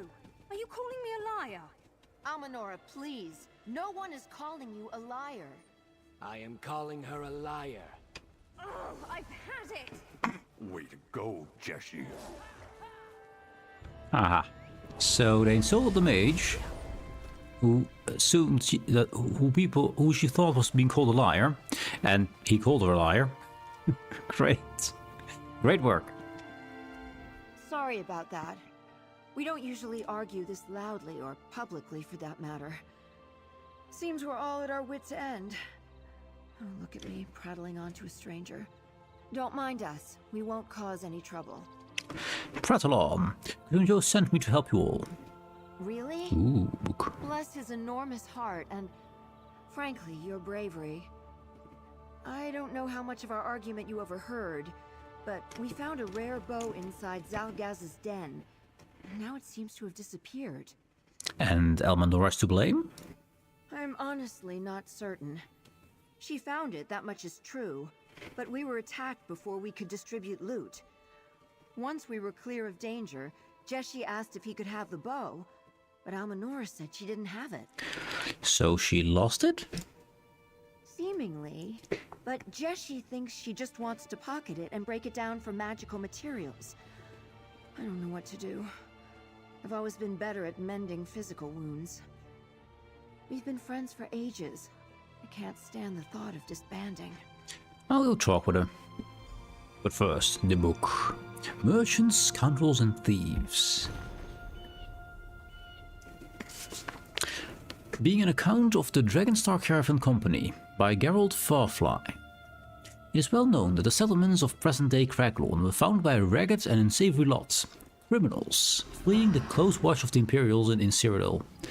Indigents from the cities of Shornhelm and Evermore. And adventure seekers looking to escape the comfort and confines of civilization. Hey, that's us. Nowhere is his black origin more plain than in the morals on display on the streets of Belkarth. Little more than a hub of unscrupulous merchants, thieves and black market smugglers. The only government in Belkarth appears to be the will of the scoundrels of the Dragonstar Caravan Company. In Belkarth, all manners of vices are tolerated and everything is for sale. As an example of this depravity, I need only cite the now well-known tale of Meridra, the daughter of a beloved and respected crown. I'm having some ideas that this Madriga might not be so beloved and respected by others. Madriga was seized from her home in Evermore as payment for debts her father's steward had incurred from agents of the Dragonstar Caravan Company. She was spirited off to the treacherous reaches of Craglorn, where she resurfaced 10 years later as a barmaid in a Crossroads tavern. So let me get this right. She was seized from her home in Evermore as a payment for debts her father's steward had incurred. So the steward had debts, and therefore the boss's daughter got kidnapped. Why not the steward's daughter? Or someone close to the steward himself? No, someone else's daughter. Check. Now the grown woman, Madriga, is in no way resembled the demure and beautiful child of her father's household. Indeed, she has grown into a haughty, promiscuous woman, little better than the local strumpets with their brazen demeanors. When guards from her father's household were sent to bring her home, so that she might be restored to her family and married into a noble and honorable estate, aka, we need her for political prowess, come here, we want to send you away. It is said that she exclaimed, "No thank you, the wages are better here." Very likely she's right. I relate to you this tale so you will be warned if ever you have occasion to deal with the Dragonstar Caravan Company. These so-called merchants have no regard for noble and established orders that have so long flourished in civilized society. Their only master is gold, and they allow neither honor nor decency to intervene in the service to their master. I mean, they kidnapped the wrong girl. That's true. They kidnapped the girl, also true. On the other hand, the father tried to get the daughter back after years. And instantly tried to marry her off for some kind of political bargain. Yay! Definitely the way to go, Dad. Wow. Dad of the year, right there. And she might not have been abducted, she might just want to go somewhere away. We don't know. We don't know the full story. The flourishing of Elinthir. Oh, Elinthir, sorry. Being an account of the City of Mages by Geralt Farfly. The one place in Craglorn where the light of civilization can be said to shine is the gleaming city of Elinthir. Instantly recognizable by its ancient mage towers, monuments to a strange and foreign age before Elf or Yokudan laid eyes on Craglorn. Elinthir stands as a testament to the civilizing power of the scholar and the mage, on an otherwise wild population. Until the beginning of the Second Era, Elinthir was little more than a wild, lawless backwater. Like most of Craglorn, it was settled mainly by those unfit for life inside the Empire. As such, it was a dangerous place, lacking true leadership or even laws to govern it, and constant prey for the predations of bandits and iron orc raiders from the mountains. Early in the Second Era, however, a group of mages led by the illuminated Felix Backcaster Augustus left the comfort and confines of the Mages Guild to practice their arts in Craglawn. Common myths suggest that Blackcaster and his mages were nothing more than unruly, morally questionable, and undisciplined hedge mages, rebelling against the Mages Guild authority. They could have been. This tale is perpetuated by the lawless elements that still lingers in Craglawn. They would have you believe that the mages had first settled in Elinhir, where no more a civilizing influence than the bandits who regularly raid the city. I mean, if you're a mage and you're going to live with bandits, then you should know how to be a bit rough, I guess.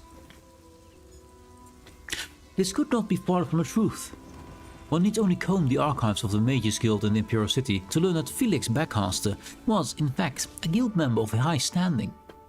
His leaving the guild had nothing to do with any disagreement in discipline or practice, but with a desire to set out to new territories beyond the guild's reach. Correspondence shows that Blackcaster remained in contact communication with his superiors in the guild, as late as 10 years after the Apex Accords was signed by the leaders of Elinhir. This correspondence sheds ample light on the situation Blackcaster and his other mages found on their arrival at Elinhir, and the lengths to which they went to persuade the unruly populace to accept their leadership and protection. Wait. Some guild mage comes in and says, "Accept my leadership and protection," to a bunch of mostly bandits. That will go right. They will definitely listen to that, and they'll definitely fight in between that. I will not go into exhaustive detail, but I will summarize. Blackcaster and his mages, intrigued by the sight of the then empty Apex Towers in the city, had previously pleaded with the town's mayor, he was really more of a warlord, for access to the towers. Having been denied multiple times...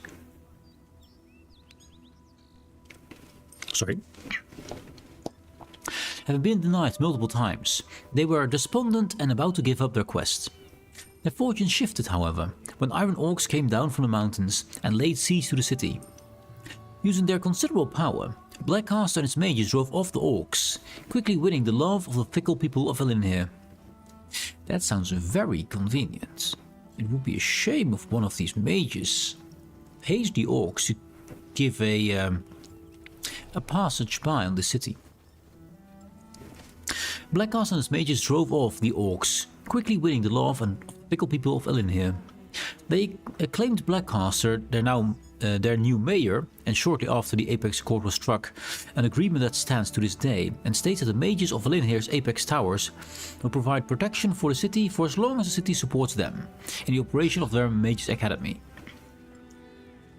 Some have argued that the appearance of the Iron Orc is not all it seemed.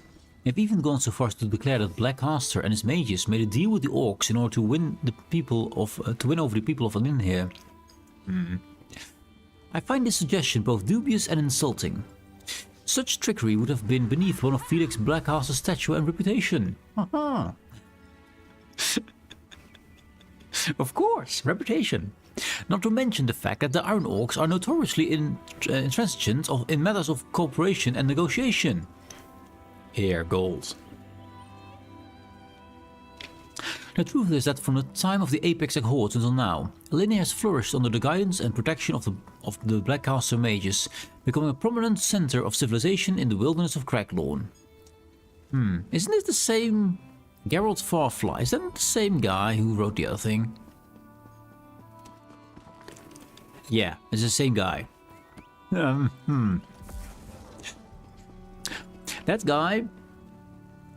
That guy worships nobility and prestige above actual worldly facts, I think. Come to gawk at the angry mage? Yes. I'm not above freezing you in a block of ice, you know. I once left a pickpocket frozen for the better part of a fortnight, just to teach them a lesson. That's a lot. A fortnight is 14 days. That's a long time. That he survived, this is magical. Estelle asked me to talk to you. And what? You want to check my pockets too? Sorry, I shouldn't lash out at you. This whole situation just has me at my wit's end. Listen, I would never steal from my guildmates. The accusation alone hurts my feelings. Why don't you tell me what happened? It's all a little fuzzy. I've been feeling sick all week, and probably shouldn't have gone adventuring in the first place. But being with my friends always makes me feel better. So I remember finding the bow, but not what I did with it. Estelle said you were attacked after you found the bow? Jeshi was supposed to keep watch, but of course that bow distracted him. Wait, I'm not even sure I took it out of the chest. I remember calling out what I found, but not stowing it. Do you think it might still be in Zalgaz's den? Well, we can easily find that out. Where is this den of yours? Also, we're going back to a fight, so get your helmets, get protection.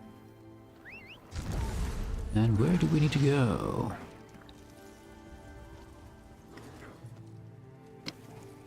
Searching, looking, nosing. Where? Somewhere towards the west.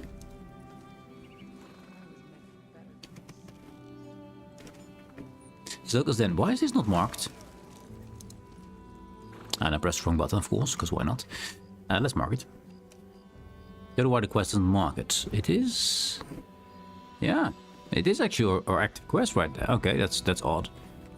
Anyways, we need to go there. Maybe behind one of the other things. Oh, there it is. Now it's visible. All of that.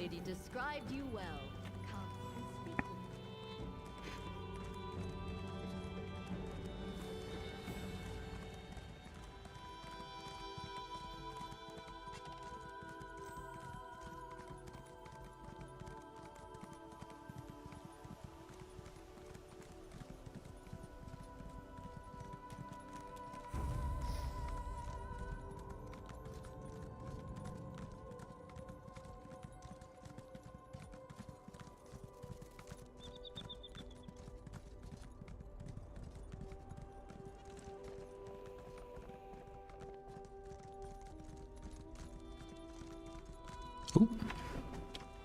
Ah, empty. Empty backpack. Don't mind me, just brewing a quick potion. Ready when you are.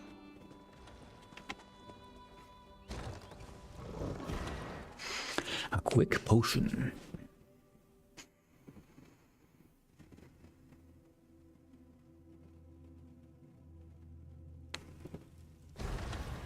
The chest should be around here somewhere. Let's go. Indeed, let's go. I have a lot of crocodiles in here.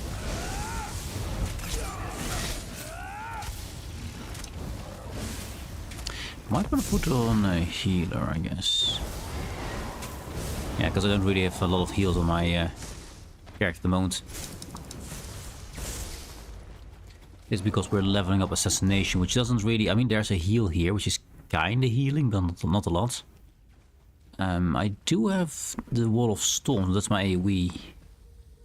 I could make it into a heal, or could summon a healer. I think we just summon a healer. Let's take, instead of you, Bastion. Who's my healer? Hello, Bastion. Keep us alive, please. Thank you. Also, Book. Hello, Book. The Lamia of Cracklorn. Well, there's one. By Theodoric Perron. Much misinformation exists concerning the Lamia's population of Cracklorn. This is because their very presence in the region constitutes something of a mystery. How is it that creatures normally associated with the coastlands were able to find a way to such a brutal and unforgiving desert? I, your intrepid guide, your answer of the unanswerable, made the journey to Cracklorn in search of the truth. Very humble man, this guy. On arriving in Belkarth via the Great Highway that stretches from High Rock to Cyrodiil. Oh, she's attacking us. She's attacking us. Under attack.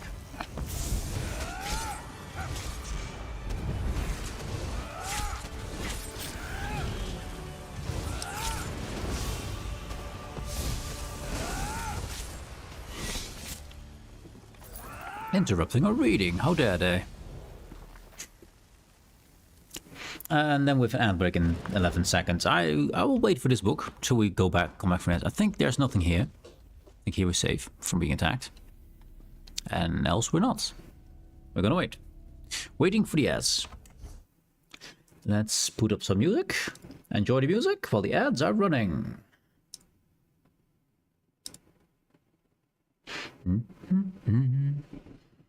Straight over my face. I mean, it's fine. It is fine. You can see my character stats and stuff. We'll be back after the ads are gone. And I'll find some more weird memes and things. Up and up is weird, man.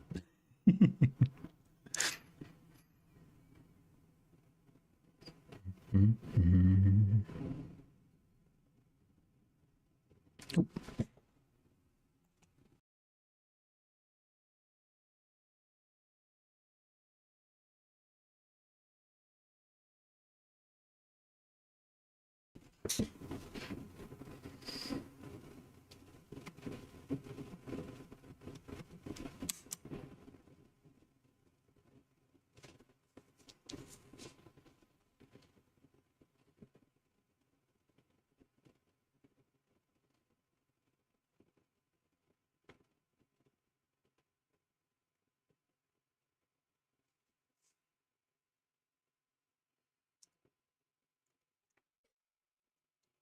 Okay, it says the ads are gone, so I didn't see them start, but apparently they're gone, so cool, I guess. Oh, of course, didn't turn on the music for you guys, because I'm dumb. Check. Dumbness confirmed. There. It will be there when we need it, I think. No, because now it's double. Damn it. Okay. Mistakes were made. Mistakes were made. At least we have a book now. Hopefully not get attacked by respawning. Let's start again. The Lamias of Craglorn by Theoderic Perron. Much misinformation exists concerning the Lamia population of Craglorn. This is because their very presence in the region constitutes something of a mystery. How is it that creatures normally associated with the coastlands were able to find their way into such a brutal, unforgiving desert? I, you intrepid guide, your answer of the unanswerable, made a journey to Craglorn in search of the truth. Such a humble man. On arriving in Belkarth by the great highway that stretches from High Rock to Cyrodiil, I ingratiated myself to the locals and plied them with the exotic wines I'd brought with me from Somerset. Then they regaled me with all manners of stories concerning the Lamias. Oh, it's an elf. Well, high elves are known for being humble. By far the strangest story is this one, related to me by a character of questionable morality in one of the local watering holes. A mage by the name of Frederick Croyans crossed Tamriel collecting exotic creatures for his travelling menagerie. In Valenwood, he spent many nights in the company of wood elves. These elves were adherents of the Green Pact, the details of which are beyond comprehension to the civilized mind and irrelevant to this story. They're not. They're very easy. Suffice it to say, these wood elves introduced our mage to a panoply of curious concoctions, of still more marvelous effects. All made of meat, by the way. They do not harm or hurt any kind of plant. So everything they eat, wear, make, craft is of animals or insects. With the exception of their homes, which are grown, holy as they are, from the living trees. So whatever they gave him was some kind of rotting meat thing. After what amounted to anywhere from 3 days to a fortnight under the influence of these unusual unctions. Okay. It came about that the mage had been married to one of the local Lamias. He was very, very drunk. My source in Belkarth then went on to explain that the Lamias in the caves and lakes of Craglorn are none other than the offspring of Frederick Croyans and his Lamia wife, who journeyed from there with his traveling menagerie. That is actually possible in this universe. Because in the Elder Scrolls, marriages between different species are possible, and the children always have the race of the mother. So if you combine a orc father and a wood elf mother, the offspring will all be wood elves. So in this case, I don't know what kind of mage he was, but let's say he was a Redguard and his Lamia, then it would all be Lamia children. That's how this universe works. Which is weird, but that's how it works. So, technically possible. I have no doubt that this story is utter hogwash. However, through independent research, I've been able to verify the existence of Frederick Royans and his traveling menagerie. They did indeed visit Valenwood and Cragthorn in the past. It seems more likely, however, that the Lamias arrived in Cragthorn by other means. Yeah, I think this story might be correct. Weird as it is possible.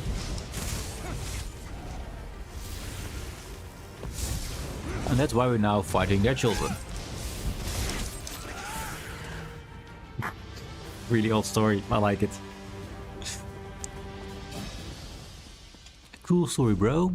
And we keep going. Do I actually have the skill to see things? Let's see. World. Excavation. We do. Treasure chest will glow up for us.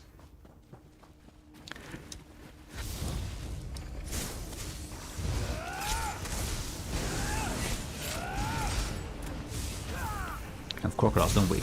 We do.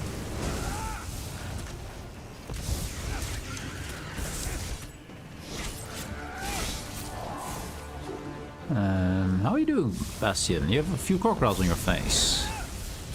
Let me fix that for you, shall we?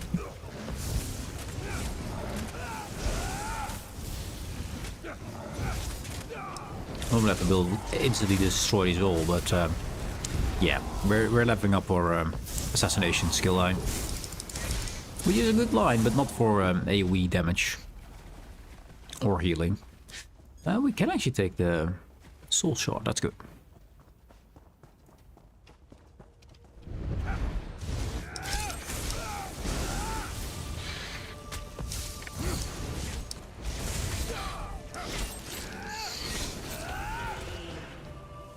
Get all of these, so let's see if we can get... No, that group does tie within with this one.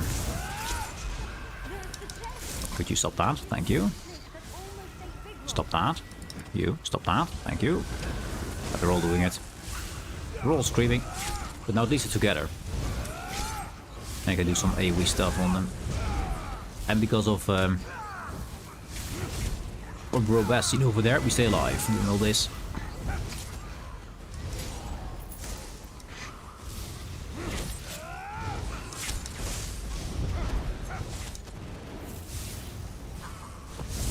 No fleeing for you. Also, I'll take this while we're here.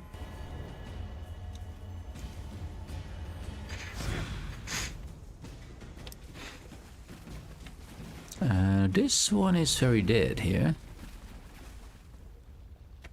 It's not the boss of this cave either. Partially looted chest. Well, that says enough, right? We found it. Now to put that invisibility potion to use.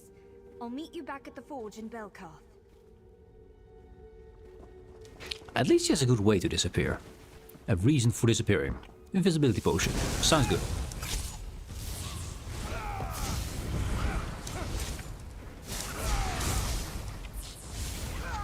Kill this one, will take care of the illusion.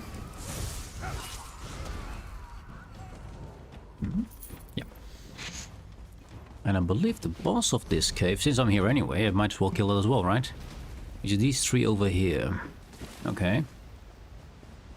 I might gonna help myself out a bit, because I don't think we want to do this just as is. We take Elemental Storm.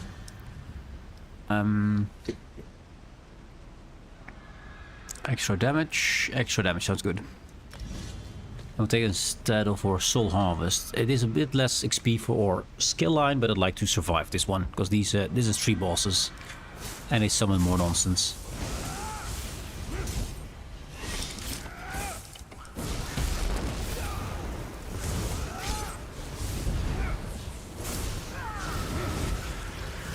And this is why I make sure I have some AoE effects.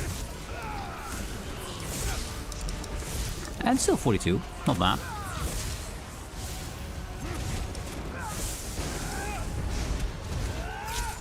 Bastions keep me alive, as the bro he is. Also, can we get rid of you?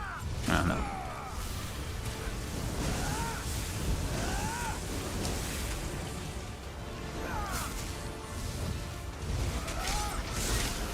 Dang it. Not the scepter fast enough. But she's gone. Next one. Nope. No summoning for you.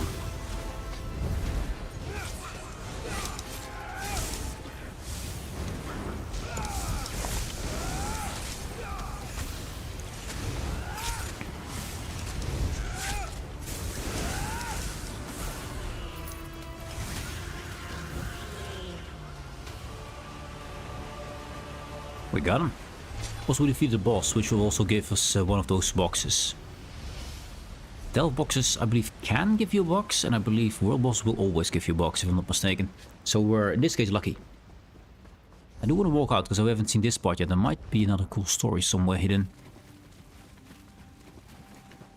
And I like cool stories. Yeah. So we came from that side, so now it's time for this side.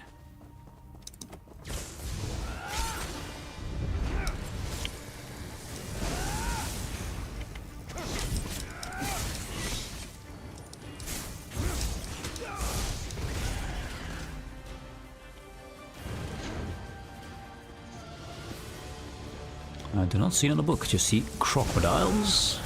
You know what? I have no patience for thee.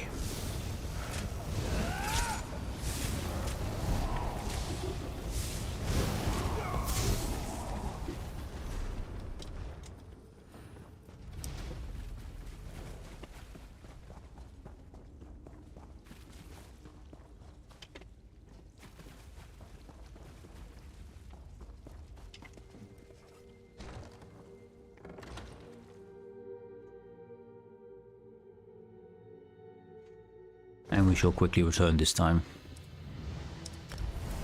Because we can.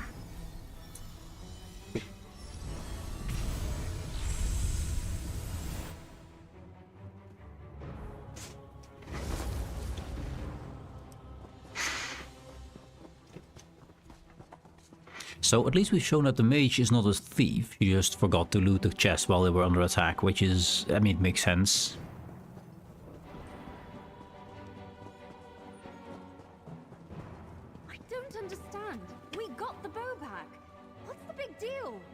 It isn't about the bow.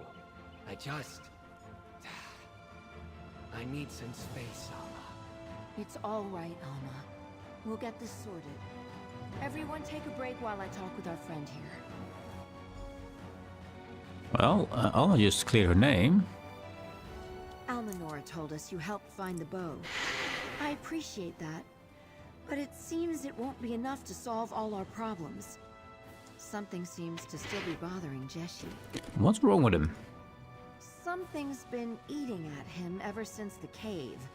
And it got worse once you and Alma left to find the bow. Jeshi's never been good with words. And it seems none of us are actually any better. Would you mind talking to him? I will talk to him. Thank you. I'm certain he would rather fling himself into the forge than open up to one of us. I'll try and mend things with Alma. We should have listened to her like you did. Yes. Yes, indeed.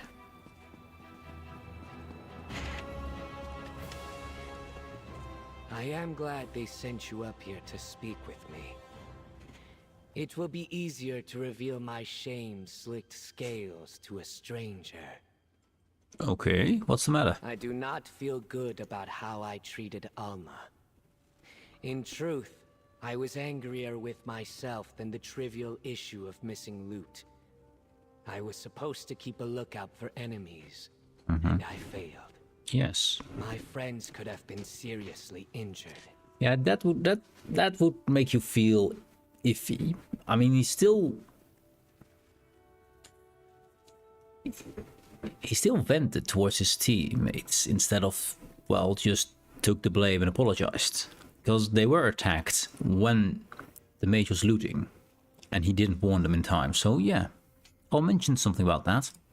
I was so focused on the bow, because I had just spent a sizable amount of gold on materials to craft better gear for my friends, but did not have enough for myself. Finding this bow felt like a gift from Zenithar. You crafted gear for your friends? Well, that was the plan. but I just received word from my hirelings that my order of materials was lost in an attack on their caravan. So I have only succeeded in emptying my coffers and ruining a friendship.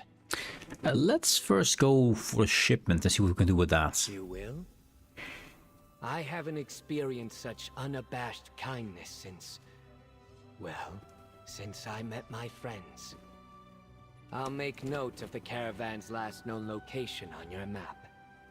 Also, these guys are part of the Order of the Blue Sash. I do not see a blue sash. Or the Guild of the Blue Sash, I think it's called.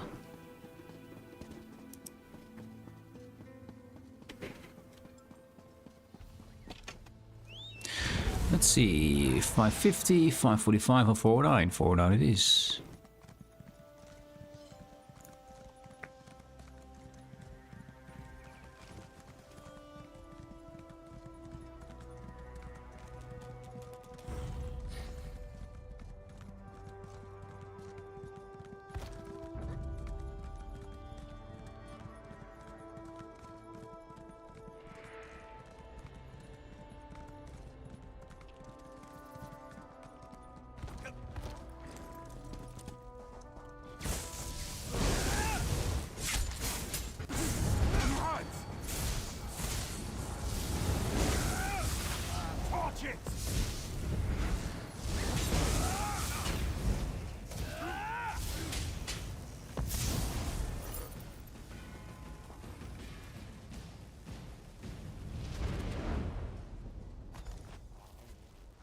Some of the shipment back. Oh, it'll take it.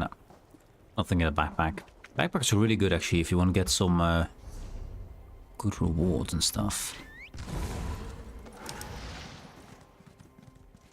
Mostly for if you want to find patterns or recipes or stuff like that, which are the most expensive things in the game basically, or can be.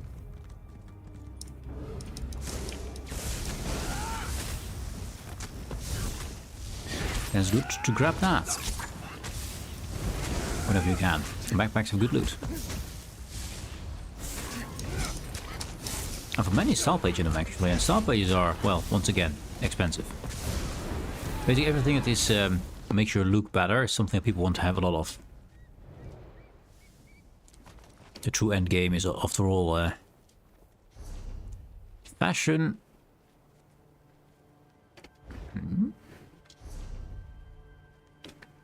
Might be underneath the eye. It's fashion and interior decoration. Which is weird, but yeah, that's it. Well, he's gone.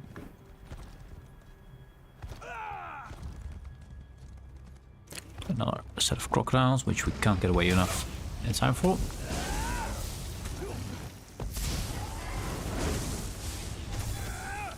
For an Unforgiving Desert, there's a lot of rivers and stuff in it.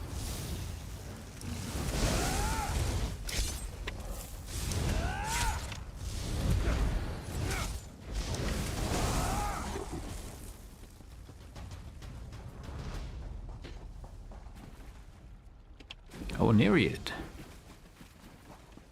We'll have to mess with them. No, we don't.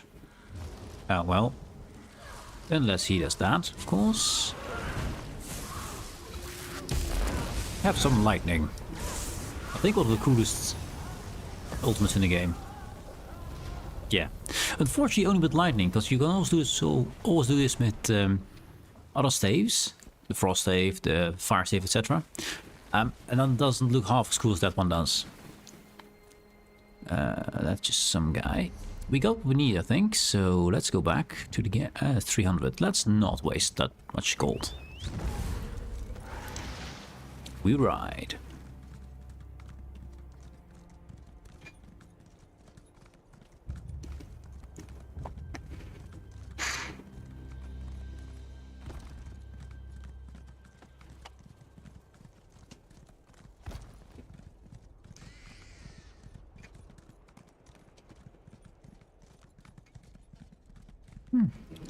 Tiny vineyard.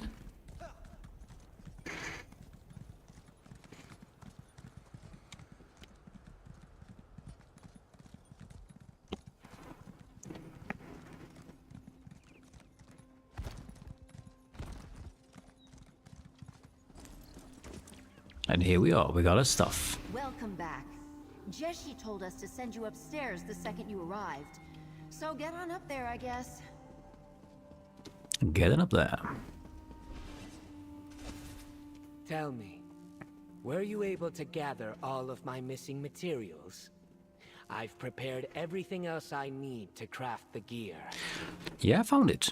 Hand them over and I'll get right to work.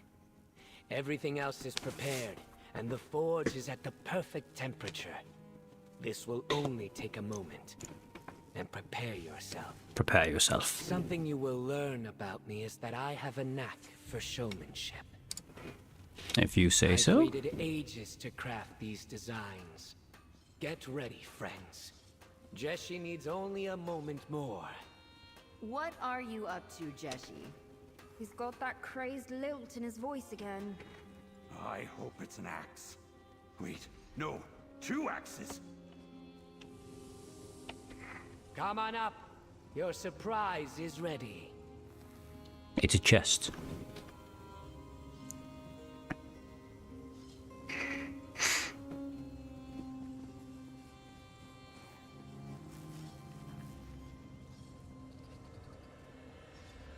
Oh, our very own treasure chest. How nice. I believe the surprise is inside the chest, Big Rock. Right you are. Our friend here helped me source the last materials I needed to make you each something special. Now, everyone, close your eyes.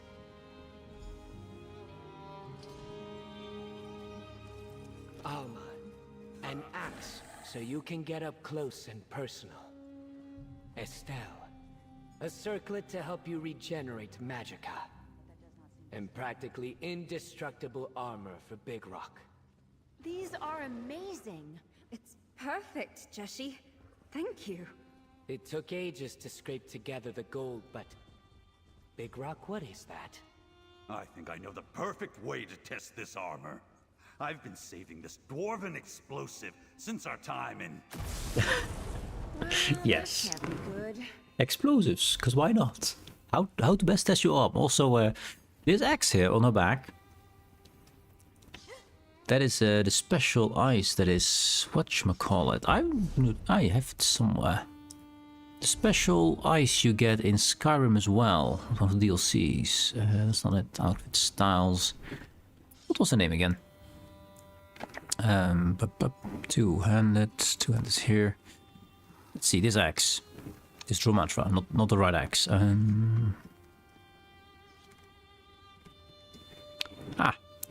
Frostcaster Battle Axe, this one. If I can actually see it. That's the wrong one. This one. That's what she has. I was expecting this to see the ice name. There's a special ice you get in Skyrim as well, and that's made of that stuff. You have to go and collect it from the graves of the Draugr. Only specific Draugr, specific graves in the snow and ice. Anyway, we probably have to find a probably find this orc now who well, he didn't explode, so that's good, I guess. What's that saying? Daedric curses come in threes?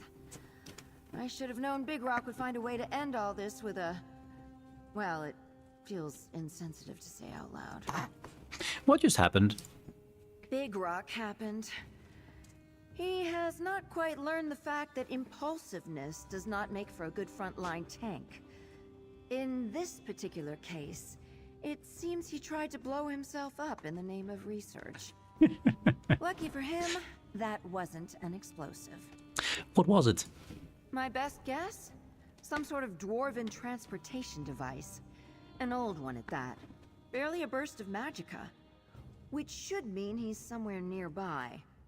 Ideally hip deep in camel manure. I hate to ask this of you, but would you mind tracking him down? I will fix Big Rock as well. Thank you, truly. Big Rock can't have gone too far. I'm sure you'll find him in no time. And I promise I won't start causing trouble when you return. I mean, it is kind of a running joke that whenever you return, someone else starts trouble, so yeah, thank you for that. We found enough trouble as it is. Big Rock. It's a cool name for a tank, though. Big rock. Big rock strong. Yes.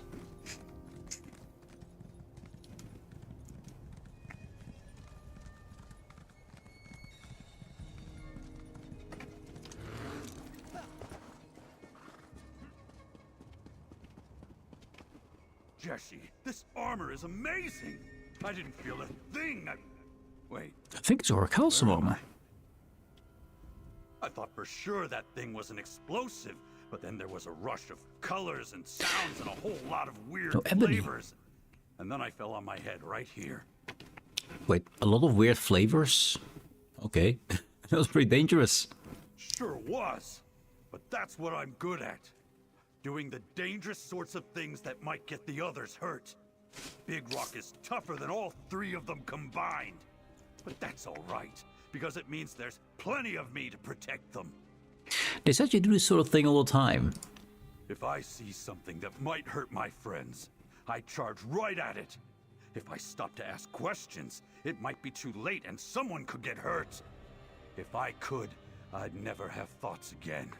Nothing to get in the way of protecting them. Okay, that is an interesting way to say it. Kinda nice, kinda dumb, yes. I like it. What if you get hurt?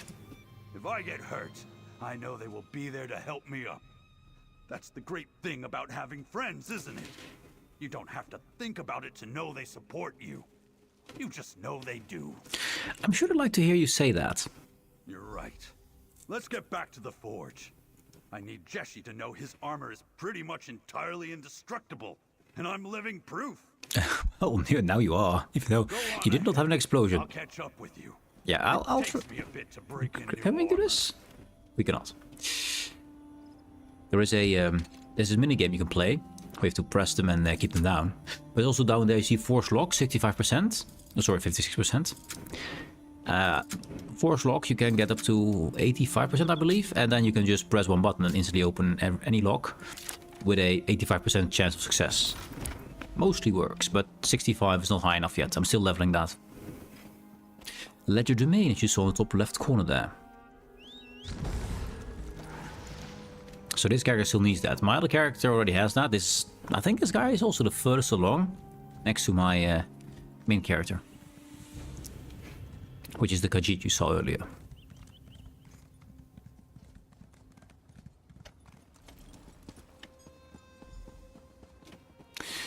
What Estelle?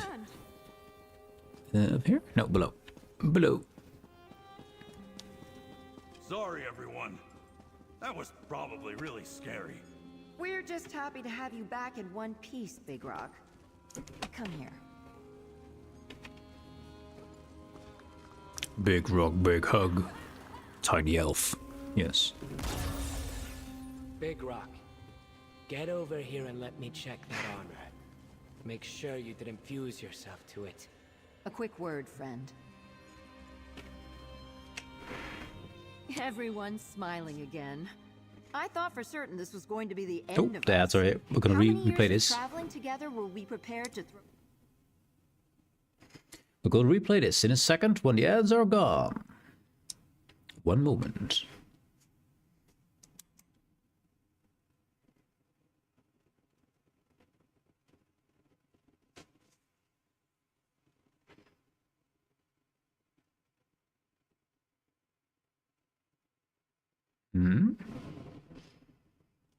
Hey, Asterix, what is this?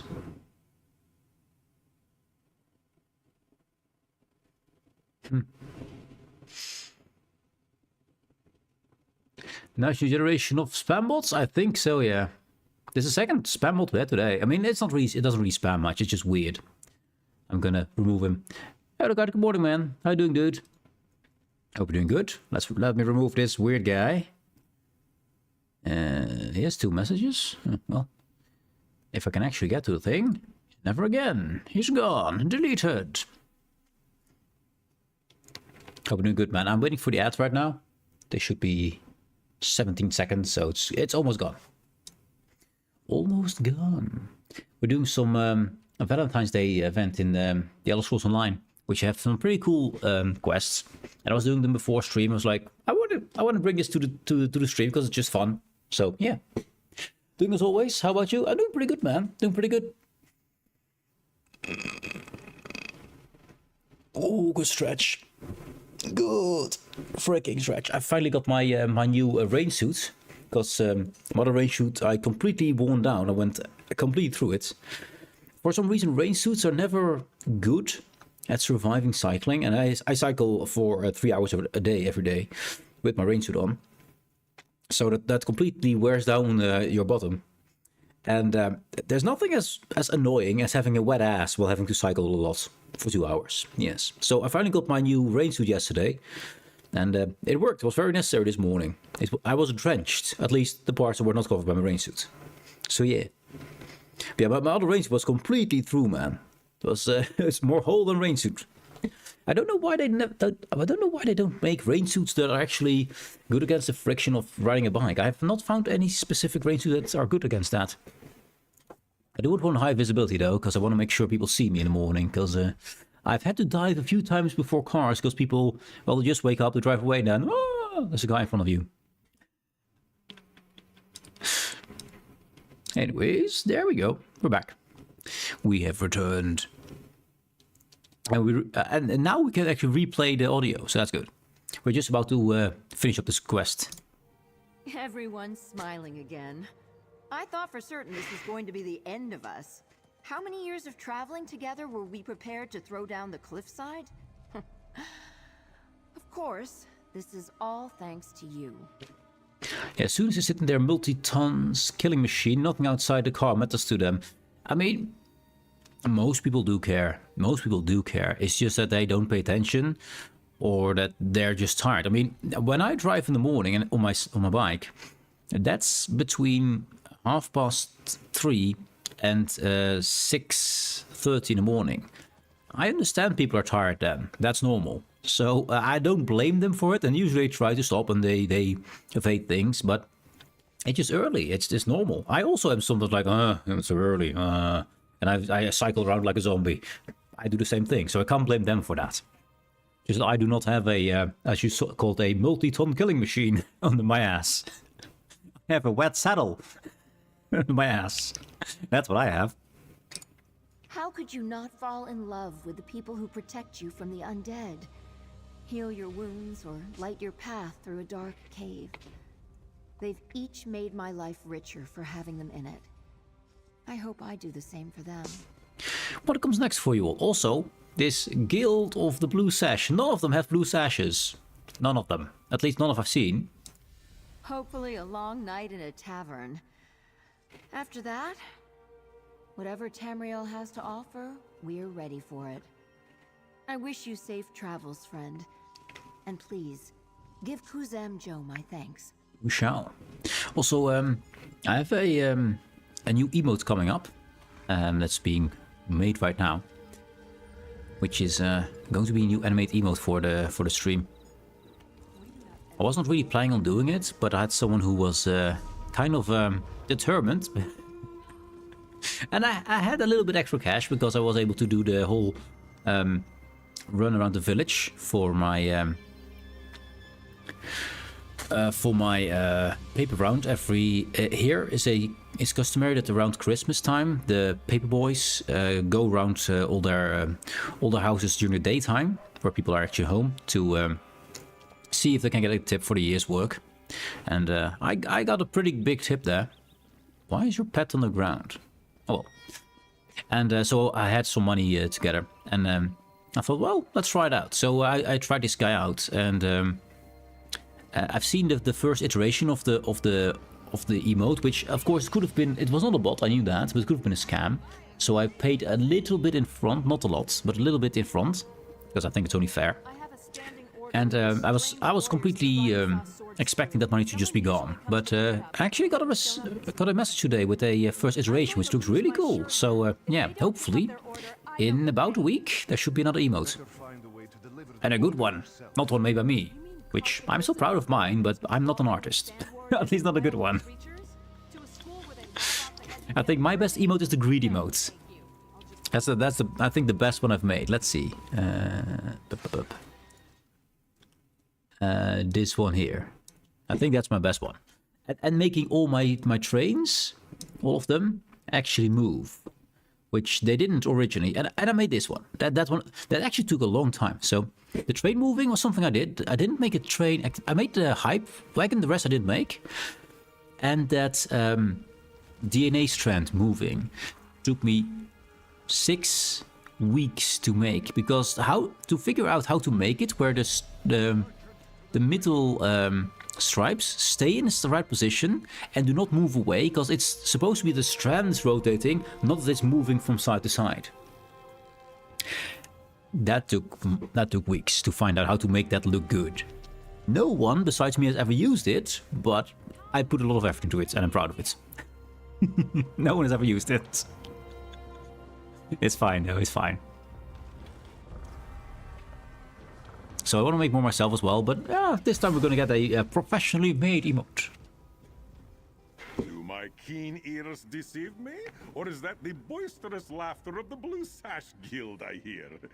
I expect I have you to thank for this. The Blue Sash Guild without any blue sashes. They seem happy now. It seems being an adventurer has honed far more skills than just sword swinging and flame throwing. And I will rightly assume that the heartwarming deed alone is not compensation enough. True. Here's your reward. Yes, parcel. Mara's blessings, it is good to see you. You have accomplished so much in what feels like the blink of an eye. Now, I hope I have not misunderstood our friendship, because I have a personal favor to ask of you. What do you need? Allow me to first beat around the bush. I am certain that the aid you offered during Hearts Week pales in comparison to your lofty adventures across Tamriel. Very lofty. But I hope their impact is not lost on you. Okay, yes. I like the fact that he says, allow me to first beat around the bush. He asks permission to beat around the bush. Normally say, I'd rather not beat around the bush, and they just come to the point. But he's not, no, we're going to beat around the bush. I've never seen anyone say it that way, and I think it's really fun that he does use it that way. You helped artists find the right words to speak of love.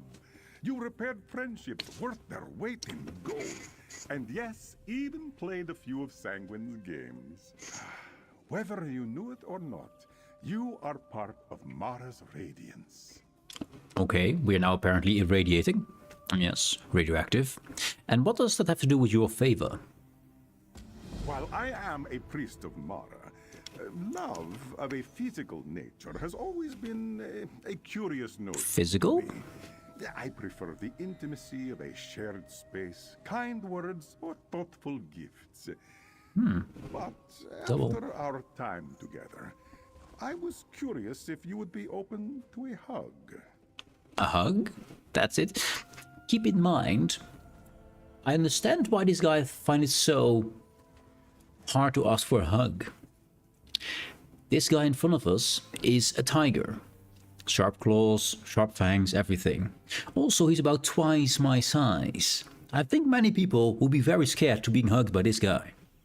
I understand that he wants to ask for that, because that's not something he often gets, I think. Of course, it would feel like no small matter to an adventurer. Look at his nails.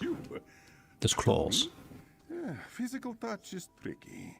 I have, at times, lost friendships for not understanding the weight of an open palm. Or kiss on the cheek. But you want a hug from me? Yes, but one of friendship. That's fine. You have exemplified the grace and kindness of Mara's benevolence, and it would be an honor to hold you in my arms. But there is no pressure. We're gonna do it. We're gonna do it. But keep also in mind, I'm a high elf. I'm supposed to be, well, slightly racist, because everything is beneath me, even though this guy's twice my size. And yeah, so this is kind of funny. But yeah, I'll hug you, it's fine. Then enough with words. Let us hug as dear friends. Yes. There's a lot of people in front of us, but that's a freaking big tiger. Mara, so, thank you for this blessed embrace. Understandably, he has a hard time asking for that, because look at his size, man. I'm the tallest character you can be. It's hard to see with all these guys around. I'm the tallest you can be in the game. Look how big he is. Look how wide he is. This guy is pure muscle and you know, he's a freaking tiger. So I understand people are hesitant to give him a hug. I have thought long and hard about the right way to commemorate your time here at our Hearts Week festivities. After all, without you, I'm not certain there would be anything to enjoy. We'd be a carnival of misanthropes. But I have figured it out. What do you have in mind? I would like to gift you with an amulet of the heart. It is a sacred symbol used by those who act in Mara's name. And no, you do not have to be a priest. You need only be kind. Hold it in your hands and feel its light. Okay. We have it in our hands. Let's go out of sight of all these 10 million people. Use the amulet of the heart. Mara's love radiates from you, my friend. Okay. Don't really know what to do with that. I will not soon forget the mark you made on our little Hearts Week celebration. But just as the holiday will soon come to a close, so too must our time together. For now, at least. Does it have to? I can ask no more of you, and it would be selfish of me to take up more of your time. Please, enjoy the remainder of our Hearts Week festivities. You have earned it. And here, take this as a token of my thanks. Love sweetly and truly, friend. Another parcel. Nice. I pray that the amulet brings you comfort on your travels across Tamriel. A small reminder that kindness and love are the brightest of lights in the darkest of times. He is right. So if you don't feel too great, if you have a bit of a moment, find a friend. Find someone to talk to. Get a hug. Give someone a hug. Be there. It's important. It really is. I'd like to ask you a few questions. Ask away, my little adventurer. Unless you wish to know how I maintain my soft and shining pelt. That is a secret kept between myself and Mara. That's the one thing I want to know. Tell more about Mara. Mara, the Divine Mother, is a heart racing in response to a loving embrace. A friendly smile that cuts through isolation's fog. Her warm affection guides us in matters of love, compassion, and agriculture. Agriculture seems odd in this case. What is love, if not the mutual Baby, tending don't hurt of a me. garden? This too is the wisdom of Mara's light. She does not judge who we love or how. She only wishes that we love with unbound compassion and empathy in equal measure.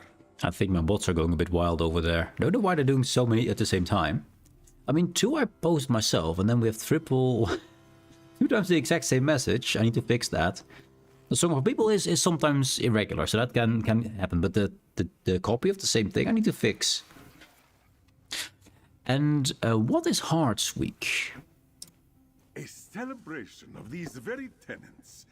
A reminder that love is a dazzling jewel composed of many facets. Family, friendship, romance, each no more important than the other, and all worth commemorating.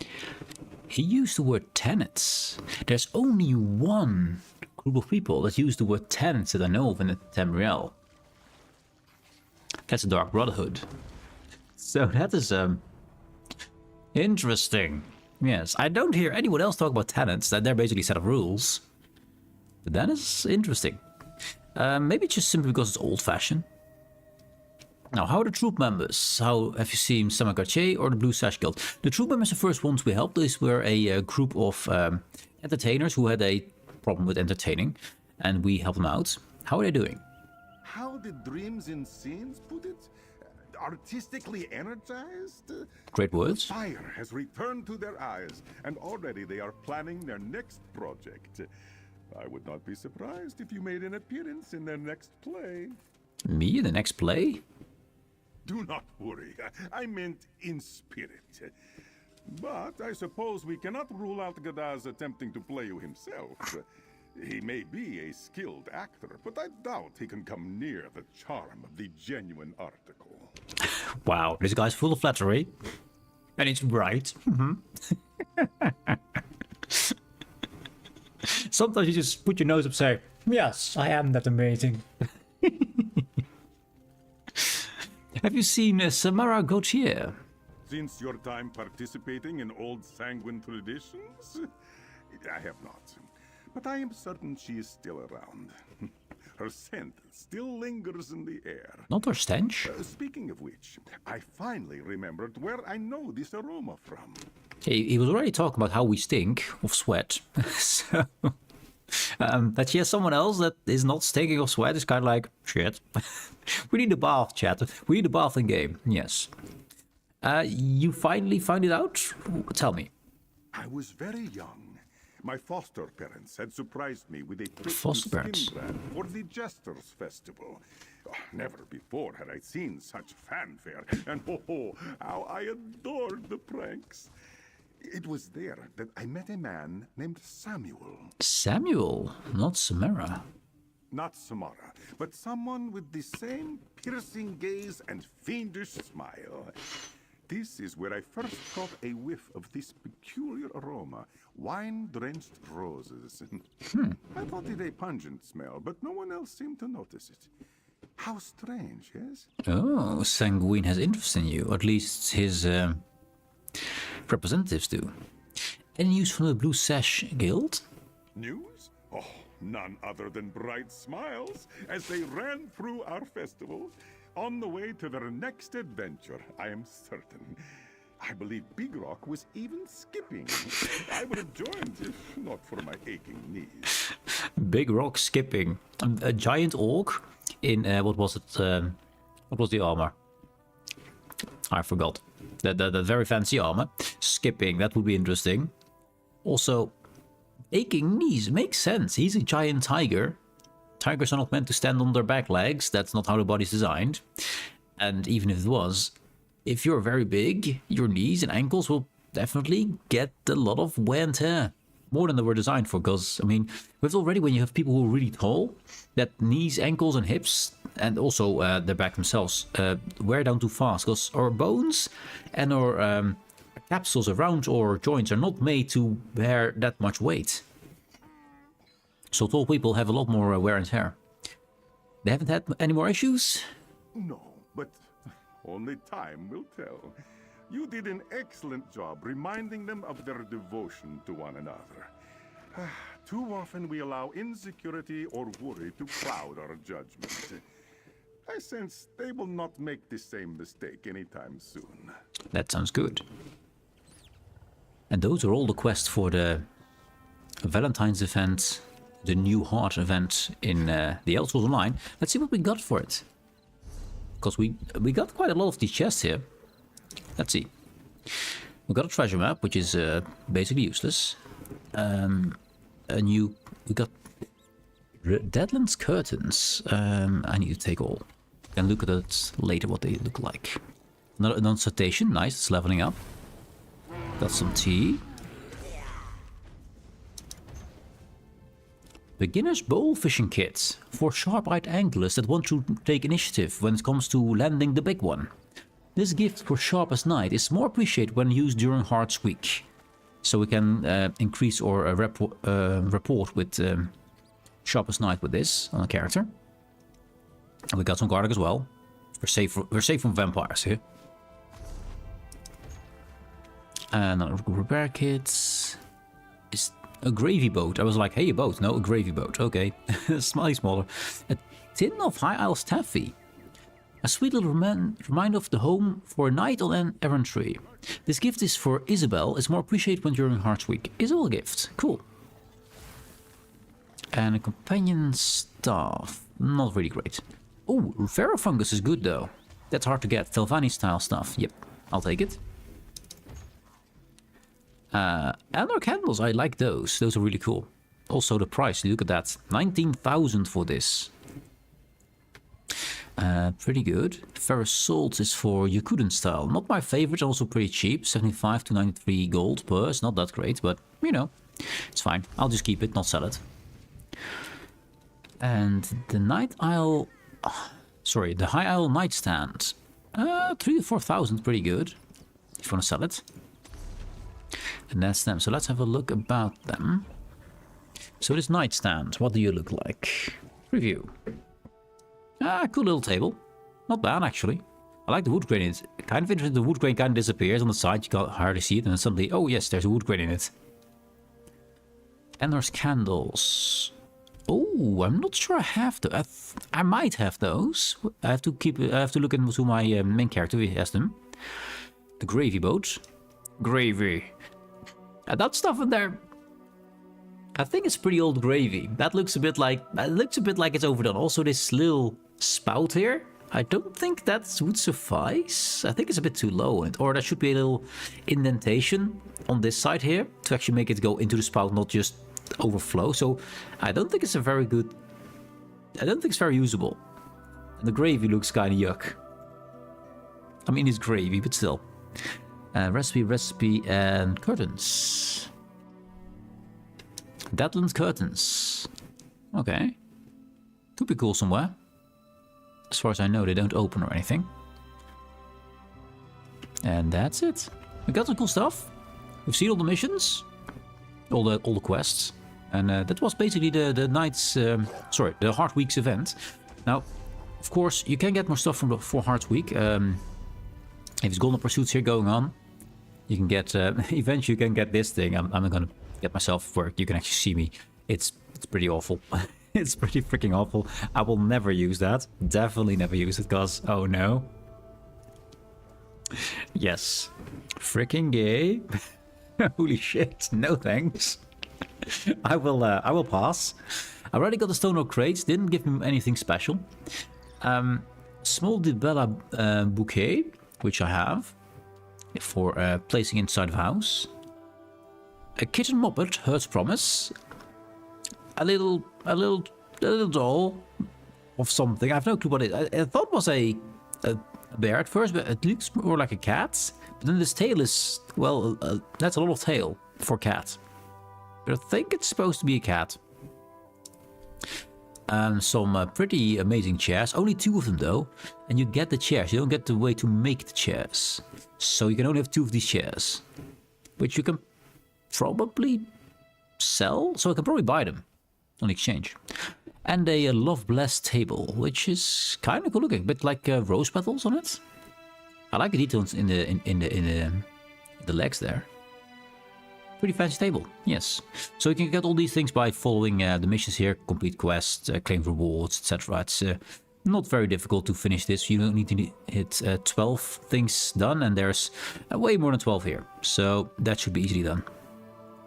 But that's all that I have for Hearts Week.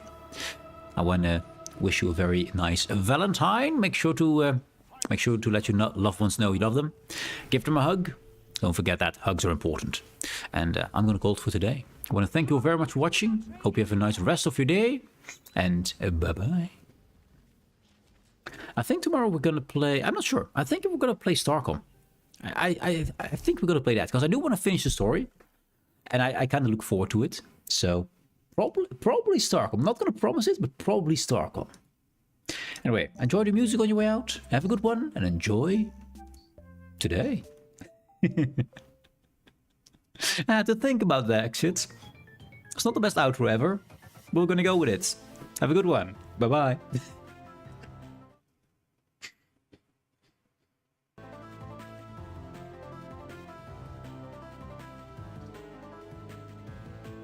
Now there should be there they are. There should be the end credits. I was about to say. End credits. Roll.